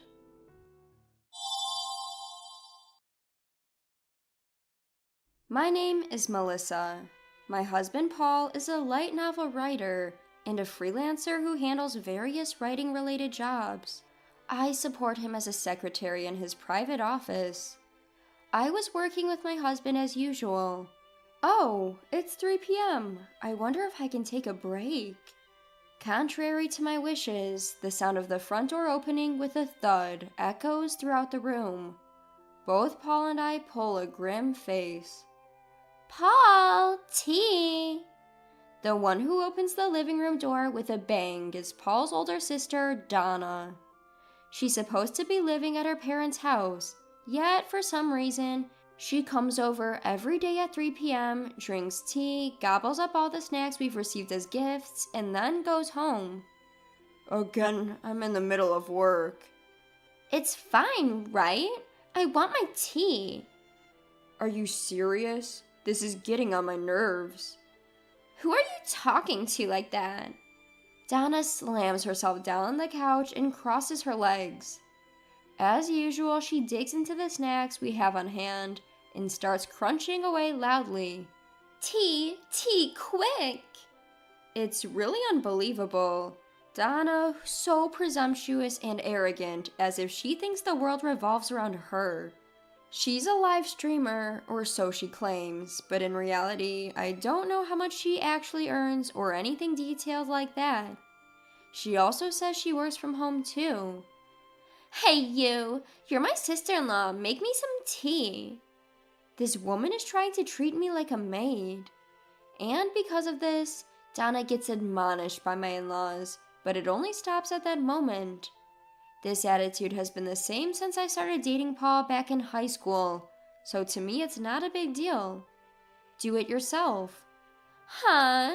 Don't you dare get snarky with me. At the same time Donna shouted, the snack in her mouth scattered across the floor. Don't you dare talk back to me. You're a newcomer to this family. You should listen. I'm the eldest daughter, someone who needs to be listened to. If you don't like it, then get a divorce. I was obviously pissed off at that comment, but the one who showed frustration first was Paul. Enough, you're a nuisance. Get out. What? Wait. Paul stood up from his chair, grabbed Donna's arm, and dragged her away. Donna was making a ruckus the whole time, but... Next time, if you come in using the spare key we left with our parents, I won't forgive you. I'm reporting this to Mom and Dad. Wait, stop making a fuss. At the front door with Donna still whining, Paul put on the chain lock to prevent her from barging in again. Making sure Donna could hear, Paul immediately dialed a number on his phone. Hello, Dad. Donna came over again. Wait a minute. The sound of the door being persistently knocked echoed in the room, but after a while it fell silent, probably because Donna had given up and gone home. Paul and I exhaled a sigh of relief. Sorry to bother you again. No, it's okay. Since Donna was little, she treated Paul like a servant. Paul, with his gentle and quiet personality, never resisted, but after he started dating me and we got married, he began to show a willingness to stand up for himself. But we've been married for almost 2 years now. We've got to do something about that incessant coming and going. Yeah, she even showed up while we had guests the other day. Lately, our editor often comes by, usually between 3 and 4 p.m. One time, Donna tried to flirt with the editor while the editor came to our place and said, I'm his sister. What are your hobbies? Due to such outrageous actions, we've had to ask the editor to come by in the morning. Paul tends to get into the groove of his work in the mornings, so he'd rather deal with the editor in the afternoon. I heard from your mother-in-law that Donna comes here because she doesn't feel comfortable at home. Probably. She's like a hermit at home, and she might be lashing out at us because her parents keep nagging her. I'm sorry, I should be doing a better job at keeping her at bay. No worries, don't sweat it. Oh, remember we're visiting your parents' home to let them choose a restaurant for their 60th birthday celebration? Let's bring up Donna's issue then. Good idea. We should at least think about how to handle it. I called Dad earlier and apparently he didn't know she had taken the spare key. But they regularly change where they hide it, right? Yeah, recently Dad had hidden it in his wallet, and apparently there was a bit of a problem with that. What happened? Seems like some money was taken along with the key. What? But she's denying it, so the atmosphere back at home seems to be quite tense. Oh no. I felt a bit hesitant to bring up such a topic given the circumstances. But I really appreciate my in-laws, who have been kind to me since high school, so I have a strong desire to celebrate their 60th birthdays properly. I want to make sure your parents have a good time. Let's bring up the issue when the timing's right. Yeah, let's do that. Oh, by the way, what kind of restaurant did you choose? I've printed out some options. Want to take a look?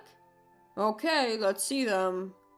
I showed Paul the information about the restaurants I had narrowed down as potential choices. Given that Paul was working so hard, I wanted to be supportive in this aspect. And for the celebration, I planned to let the in-laws choose from the shortlisted options. A week later, we pressed the intercom, but there was no response from the in-laws' house. That's odd. Mom and Dad should be home. Oh, their car is missing. Maybe they went out. Could be shopping. Maybe they're buying stuff for our visit? Well, it doesn't matter. Let's just go in and wait. Using the house key, Paul opens the front door. As we entered from the entrance, the sound of hurried footsteps echoed from the second floor. The one who descended the stairs with a noisy clatter was Donna. Sis, if you're here, couldn't you at least answer the intercom? Shut up! I'm busy. Hello, sister-in-law. As usual, Donna showed no courtesy with her greetings, but there was another reason why the reclusive Donna hurriedly came downstairs. You guys set up the place for Dad and Mom's 60th birthday celebration, didn't you? Ah, yes, that's right. Why? Where is it? Tell me. Huh? Huh? You said you weren't going to attend, sis. I've changed my mind. Just show it to me. Here it is. Originally, Donna had planned to skip the 60th birthday celebration. Is there a need to celebrate that? Haha. Donna said the real reason was something no one would expect to hear from their actual daughter. However, for some reason, she decided to attend. Wow, the great writer, huh? You must be doing so well. You've picked up quite the fancy restaurant, haven't you? Looking at the information she forcefully snatched from Paul, Donna chuckled snidely. What's wrong with you? Stop saying things that get under my skin. Why not? You must be making quite a bit, huh? Although I'm earning multiples of that, just so you know, haha. She always says such things to put Paul down. If she really is earning multiples of his income, she must easily surpass $100,000 annually. Notes that there is absolutely no evidence for this. Also, it was Melissa who chose the restaurant, okay? Can you stop being so rude? Then Donna began to stare intensely at me. I felt uncomfortable under her gaze and pulled back, asking, "What is it?" However, Donna began to say something outrageous. There we go, there we go. Paul, you've finally seen this woman's true colors, haven't you? What? Huh? Well, whatever, haha. I'm looking forward to the celebration. See ya. Donna forcefully pushed both Paul and me out of the entrance. For some reason, she kept the document. She just had to make a nuisance of herself again. Well, it's okay. We can print out the restaurant details anytime, and later we can confirm with my mother-in-law and father-in-law by showing them the photos, right? As it turns out, our in-laws seemed to have forgotten about our visit that day and had gone to a Sunday farmer's market. We received an apology from them later. After finalizing the venue and completing the reservation, we welcomed the day of the 60th birthday celebration. Everyone was to meet on site. Donna and our parents had arrived before us. We had an awkward exchange with Donna before, and though we tried not to dwell on it, her smug smile when she looked at me stirred a bad feeling in me. Despite this, we went ahead and entered the restaurant. We were guided to a private room, and the room was a traditional Japanese-style room. It looked much more beautiful than the pictures I saw online. Just as my father-in-law and mother-in-law were admiring the room with smiles on their faces and about to say something, "Don't let yourselves be fooled, Dad and Mom." Donna suddenly spoke up from behind us, grinning mischievously. Then, all of a sudden, Donna pointed a finger at me and yelled, "You're after our family's wealth, aren't you?" Startled, not only me, but also Paul, my father-in-law, and my mother-in-law were in blank surprise. Wealth? What? I had absolutely no idea what was going on. Huh? Are you nuts? We're just an ordinary mid-class family. Paul angrily retorted at Donna, but Donna's drama was far from over. As the eldest daughter, I'm set to inherit this house. You're planning to target my parents well too, aren't you? I won't be fooled. I really don't understand what you mean. What made you think I would do such a thing? I was completely lost and tried to ask a question, but Donna didn't seem to have any intention of answering. I've seen through you from the beginning. You're a dangerous woman. You've got close to Paul for his wealth, and this proves it. No way, we've been dating since high school. If she wanted to marry a rich person, she would have married someone else. Donna just snickered at Paul's disbelief and started boasting. Normally, a woman who isn't after money would choose a restaurant with a more reasonable price. Look at this lineup, all expensive restaurants. Donna handed over some documents she had taken from Paul a few days ago. So, what? Don't you get it? In other words, this woman thinks she can do whatever she likes with your wealth. Do you get it? Men are so simple, ha ha ha. Donna burst into laughter. She didn't seem to notice us realizing how hopeless this was. So I won't hand over the family's wealth. Paul, you understand now, right? The true nature of this woman. It's a nuisance to have her as a family member. You guys should get a divorce. Huh?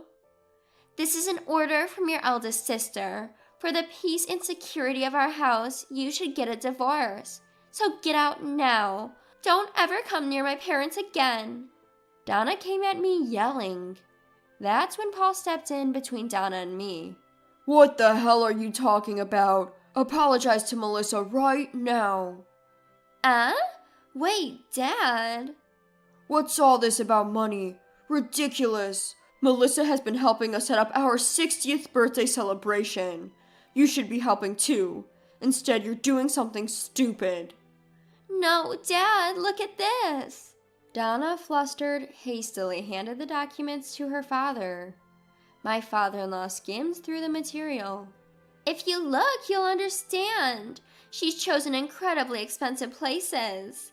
She's going to drain all the wealth of a middle-class family like ours. And all the money is going to come from you and Mom. Right? I'm not wrong, am I? My father-in-law let out a big sigh.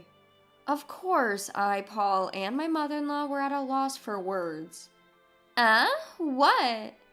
Sis, we're paying for the 60th birthday celebration. Huh? Donna's eyes were wide with surprise. Of course, it would be a bit too much to have the person we're celebrating pay.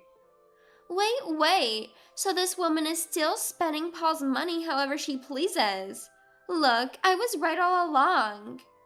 What are you talking about? Melissa's working with me, you know. My salary is Melissa's salary too, and there's no reason for anyone to complain about it. But, this place is really expensive. This too, and this. Don't you think so, Mom? Donna turned to her mother for help, seeking an escape. My mother-in-law stood there, head bowed.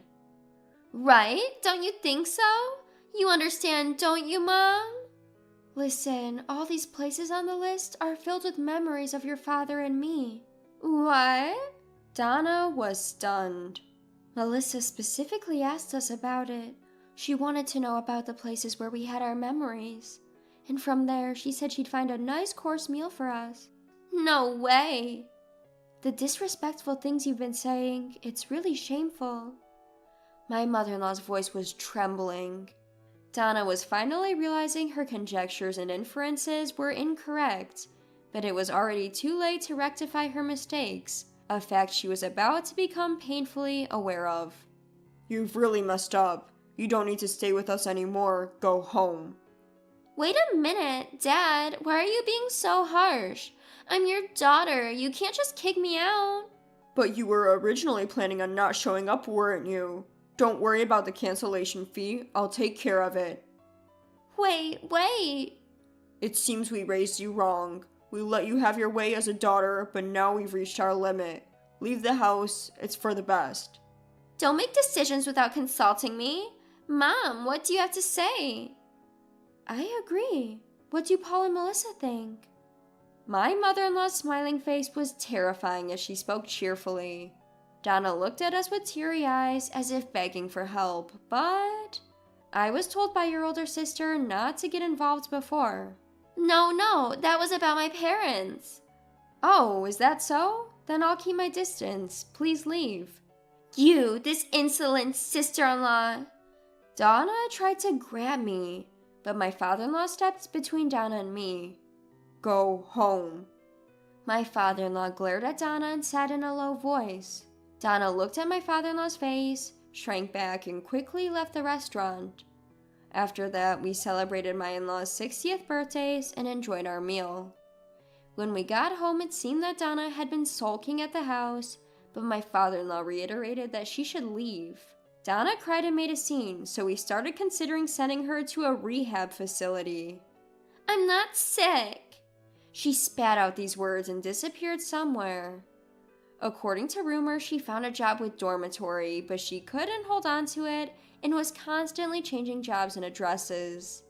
Meanwhile, we are working hard every day. Our relationship with my in-laws is excellent, and we continue to enjoy their company. While we were a bit concerned about what's happening to our sister-in-law, we definitely don't want to deal with her selfishness ever again. I want to keep supporting my husband so that he can focus more on his work.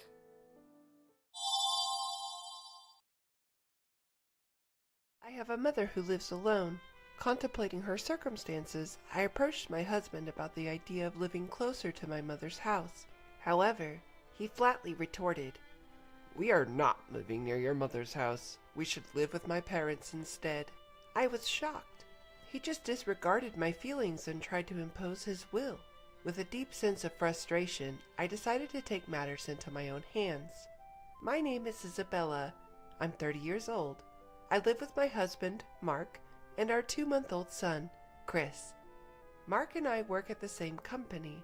Although we are in different departments, we often work together on projects, and we share a number of acquaintances. We had a grand wedding celebration with our colleagues, and I was determined to make our married life a happy one. Initially, Mark and I lived in his apartment.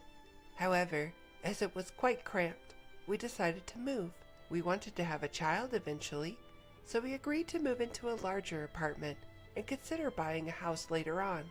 Casually browsing property listings on my smartphone, I started a conversation with Mark. "I don't want to quit my job even after we have a child," I said. Mark responded with a smile. "You love your work, Isabella. You should do what you like." "But it seems that the competition for daycare spots is pretty high. We have to think about that too if I'm planning to return to work." "Well, I guess you're right. We'll figure it out somehow," Mark nonchalantly replied, fiddling with his smartphone. I then decided to bring up an idea that I had been contemplating for a while. "You know, there's something I've been wanting to talk about," I began. "Oh? What is it?" he asked. "I'd like us to live closer to my mother's house, just in case something happens." "Why would we do that?" he inquired. "Well, you know my father passed away a few years ago, so my mother is living alone now. I want to be able to rush over if something happens." "Your mother seems fine. There's no need to worry about that now." "Well, yes, but I think it's better to have someone close by who can support us when we have a child." His response was noticeably reluctant. I tried to persuade him further. "If it's just the two of us raising the child, it could be quite difficult, right? If my mom is nearby, I believe it'll ease your burden," I insisted. "Nah, I can't do that," he countered. "What? Why not?" "Because if we live near her mom, we'll have to see her often. That would be stressful." "I understand your concern, but I promise I'll try my best not to burden you." "When we have a child, you won't be able to work for a while, which means we'll be living on my income alone, right? So why should I have to deal with the extra stress?" "Well," in response to my silence, he coldly stated, "We're not moving anywhere near your mother's house." "But," I protested, "after giving birth, you won't be able to contribute to the rent or the living expenses, right? Yet, you're the only one thinking about what's convenient for you. Don't you think that's a bit selfish?" "Hold on, what kind of logic is that? Sure, I wouldn't be able to work for a few months after giving birth, but does he really need to be so negative about it? Don't you think we should try harder to cooperate as a married couple?" My husband's actions didn't make any sense, and I felt that if I continued to speak up, things would not progress in a positive way. We're newlyweds. I don't want to quarrel at this point. "Fine. I got it." Leaving these words behind, I left the room. I couldn't bear this atmosphere any longer. Eventually, I gave up on living near my mother's home and decided to settle in an area close to both of our workplaces. After moving, work and our marital relationship were going fairly well, and we were leading relatively peaceful days. One day, I found out I was pregnant. My work was going well, so I felt a little guilty, but my child was my top priority. Taking handovers into account, I worked up until the last possible moment before my family leave. Since I had more free time after starting my family leave, I started visiting my mother more often. My husband Mark was coming home past midnight almost every day due to overtime work. If things continued this way, I would undoubtedly have to single-handedly raise our child after giving birth. As it would be my first child, everything was new to me and I felt a lot of anxiety. One day, I was visiting my mother at home and I blurted out my real feelings to her. Mom, I'm really looking forward to the baby coming, but I'm also very anxious. What's wrong, Isabella? That's not like you. You have Mark, don't you? Mark seems busy with work, and when I asked him to take care of our baby together after giving birth, he yelled at me, saying, "How can I, a man, do that?" As I explained, my voice trembled and my mother looked worried. I decided to express my feelings clearly to my mother. "Hey, Mom, can I come back here for a while after the baby is born?" "Well," my mother tilted her head and thought for a moment. "It's going to be tough at first, and it would be a bit of a hassle for me to commute to your place every day. I would be grateful if you could come over to our house, Isabella." "Really? Can I stay?" "Of course. I'd be happy to spend time with my grandchild, and nothing would make me happier than being able to support my daughter." "Thank you, Mom. I'll talk to Mark about it when I get home today." By revealing my anxiety to my mother, my heart felt significantly lighter. Right, I should talk to Mark properly. As a couple, we need to consider our child's future carefully. That night, I talked to Mark about the situation with my mother. However, his reaction was not what I was hoping for. "What? Go back to your parents' house? You must be kidding." "I'm serious." I leaned forward, trying to convince my husband. "I'm nervous because it's my first time, and I need to rest for a month after giving birth. I don't think I'll be able to do the housework. That's why I want to go back to my mother's house for a while." "That's ridiculous. Who's going to cook for me? Who's going to do the laundry? Can't you manage on your own for just a little while, Mark?" "Huh? I'm out there working and now you want me to do housework too? You're a monster," Mark huffed. But in my confusion, Mark sighed heavily. I get it. I should help out, right?" "Huh? Help out?" "That's what I'm saying. I'll assist with childcare. I'll handle the chores and childcare for the first month after birth, okay? That way, there's no need for you to go back to your mother's home, right?" "Well, I guess so." "Okay, then it's settled. I'll help out. This discussion's over." I understand." I wasn't entirely convinced, but the best thing for our family would be if we could work together to raise our child. I felt some apprehension, but I decided to trust Mark's words. I gave up the idea of going back to my mother's home and called my mom to explain the situation. "I see. I was looking forward to your visit, so it's a bit disappointing. But it's a good thing, right? Mark said he'll help, hasn't he?" "That's true, but I thought it would be more reassuring with you, Mom, given your experience with childcare." "Oh, there are plenty of couples who take on everything from the start without returning home. You should take advantage of Mark's support and try your best together." "Okay, I understand." As I was about to hang up, my mother stopped me. "Oh, and what's up?" "Always tell me when something happens. I'm always on your side, Isabella." "Thanks, Mom. I'll try my best with Mark." I needed to work hard to keep from worrying my mom, and so I resolved to take on childcare with my husband. A few days later, our first son was born, and the tumultuous life of parenting began. As promised, Mark did help out, albeit in a limited way. His involvement amounted to doing some light shopping after work and taking out the garbage, tasks I had managed. However, Mark was stubbornly hands-off when it came to childcare. He had never changed a diaper or even made a bottle. I was tired from the unfamiliarity of childcare and had no energy to complain. This kind of parenting life continued for about 2 months. One evening, after putting our son to bed and returning to the living room, Mark arrived home. "I'm home." "Welcome home. I'll start making dinner, so just wait a bit." "What?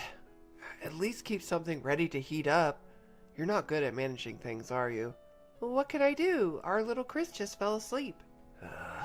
It's been 2 months and you still can't get him to sleep properly?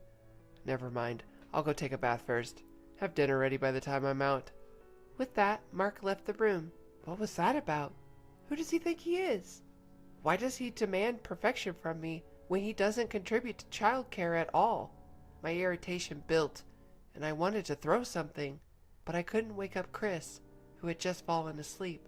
I held back my anger. 30 minutes later, without saying a word, Mark started eating his dinner right after he got out of the bath. As I stared at him, shocked by his behavior. "Oh yeah, I have something to talk about." Mark stopped me. "Talk? What all of a sudden?" "I got a call from Dad today. Seems Mom fell and can't move her leg well." "What? Your mother?" According to my husband Mark, his mother had gone shopping with a neighborhood friend, had a dramatic fall, and was immediately taken to the hospital in an ambulance. Even after several hours, her leg isn't moving and the doctor diagnosed that she might need assistance going forward. I see, that's hard. Your father must be having a rough time. To be honest, I was more worried about my father-in-law than my mother-in-law. From the beginning, my mother-in-law did not like me. She was even cold to me at our marriage introduction. When I announced my pregnancy, "We don't need a girl, do we?" She was the type to say nonchalantly. The one who always scolded my mother-in-law and stood by me was my father-in-law. "Let me know if you need anything. I'll be there for you if you need me." Each time he met me, my father-in-law encouraged me like this. If my stay-at-home mother-in-law couldn't move, my father-in-law would be really struggling. While recalling the happenings at my in-laws' home, Mark dropped an unbelievable proposition. "Here's the thing, I had a great idea. Let's live together with my parents at my home." What? "Don't you think it's a good plan? I'm worried about Mom, and you, Isabella, are not working now. If we live together, it will reduce Dad's burden, and he would be happy." "Wait just a minute. You're joking, right? The reason I'm not working is to take care of our son, Chris. I can't suddenly decide to live with your parents." "But it's been 2 months already. You must have some free time now. Right now, Mom is the priority. You should understand that." Is he serious? When I suggested living near my mom, he outright refused, but now it suits him just perfectly. Mark is not the type to visit his home frequently, so it was convenient so far, but living with my mother-in-law is out of the question. Knowing Mark, if we lived together, he would certainly side with his mother and be harsh on me. Unable to bear it any longer, I vented my frustrations. "Don't mess with me. You flat out denied when I wanted to live near my mother, but now it's okay when it's about you?" What? What's that about? Your mother is fine, isn't she?" "But, unlike your house, my mom lives alone. What if something happens? You're not considering my anxieties, are you?" "Shut up. Listen here. You married me and became my wife. You should stop arguing and listen to what I say." At that moment, any residual affection I had for my husband vanished instantly. He doesn't consider my feelings, let alone seeing me as an equal. I cannot continue a marital relationship with him. Seeing my silence, Mark probably thought I had agreed and dropped this line. "Anyway, it's decided that we're going to live together. We're moving as soon as possible, so get the stuff packed by tomorrow." "I understand." "You should have just obediently listened to me from the start." With that, Mark left for the bedroom without even clearing the dinner dishes. The next day, once Mark left for work, I packed the minimum necessary stuff and left the house. Of course, just for me and my son. When I returned to my mother's house with my son, my mother was initially shocked, but accepted our situation once I explained. As he returned home from work, my husband, Mark, called after realizing that my son and I were not there. "Hey, where are you right now?" "At my mother's place, Mark." "What? What the heck are you doing without my permission? Get back here right now." "Well, our son's already asleep, and it's late. So no. Besides, I'm not planning on returning." "What the—" Mark yelled at me over the phone, something that was rare for me to oppose him. "Listen here, if you don't come back right now, we're getting a divorce. You got it?" "A divorce?" "That's right. Didn't I tell you? I'm moving to my parents' house. If we divorce now, you'll be jobless. That's gonna be a problem for you, huh?" I couldn't see his face, but I could tell from his tone of voice that he was smirking. To him, I responded coldly. "I don't see that as a problem." "What?" "I have no objections to the divorce.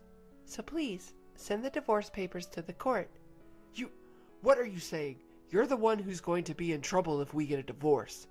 Maybe he thought that if he provoked me with a blaming tone, I would listen to him. I was thoroughly disgusted by his naive thinking. If you want to move to your parents' house, go ahead. I won't. What? You think you could just do that? I don't need your permission. After all, we're getting a divorce. Why should I listen to what a stranger has to say? Who do you think you are talking like that? My patience with Mark, who still looked down on me, had reached its limit. Enough is enough. Who the hell do you think you are? How much more do you have to belittle someone before you're satisfied? I didn't get married to become your slave. Stop treating women like they're stupid. What's going on? Isabella, calm down. Calm down? I can't keep quiet after being belittled this much. If we can't support each other as a couple, then I don't need a man like you. Divorce? I'd be more than happy to. Live by yourself at your parents' house. Never involve me again. With that, I hung up the phone. Mark kept calling persistently, but I ignored all of them. Then he started to send me disturbingly affectionate texts. Isabella, I can't live without you. You don't have to live with my parents. Please come back. I understand. Let's live with your mother, just the three of us. 1 month later, his love messages abruptly stopped, and he unexpectedly agreed to the divorce. It was all thanks to my father-in-law. When Mark complained about the situation to him, he ended up getting scolded instead. Listen, Mark, you can't just impose the idea of living together on someone. But Dad! Oh, shut up. You need to learn more about the world, and that's why Isabella left you. It's pitiful. My stern father-in-law, after scolding my husband, instructed him to proceed with the divorce. My husband, unable to defy his father, grudgingly agreed to the divorce. I filed the divorce papers that were mailed to us, and we were officially no longer a couple. Afterwards, I received an apology from my father-in-law. Isabella, I'm truly sorry. My foolish son must have caused you trouble, hasn't he? It's all right, sir. It's all water under the bridge now. Live your life your way, Isabella, and thank you for everything. I can't express enough the gratitude to my father-in-law, who has shown nothing but respect until the end. The woman I am today is thanks to him. As for me, I'm in the thick of it, juggling work and motherhood as a single mom. With help from my mother, I strive daily to become a better mother for my son. Being married and being a couple doesn't guarantee happiness. I don't need a husband to be happy. Just having my beloved son and mother by my side is more than enough for me.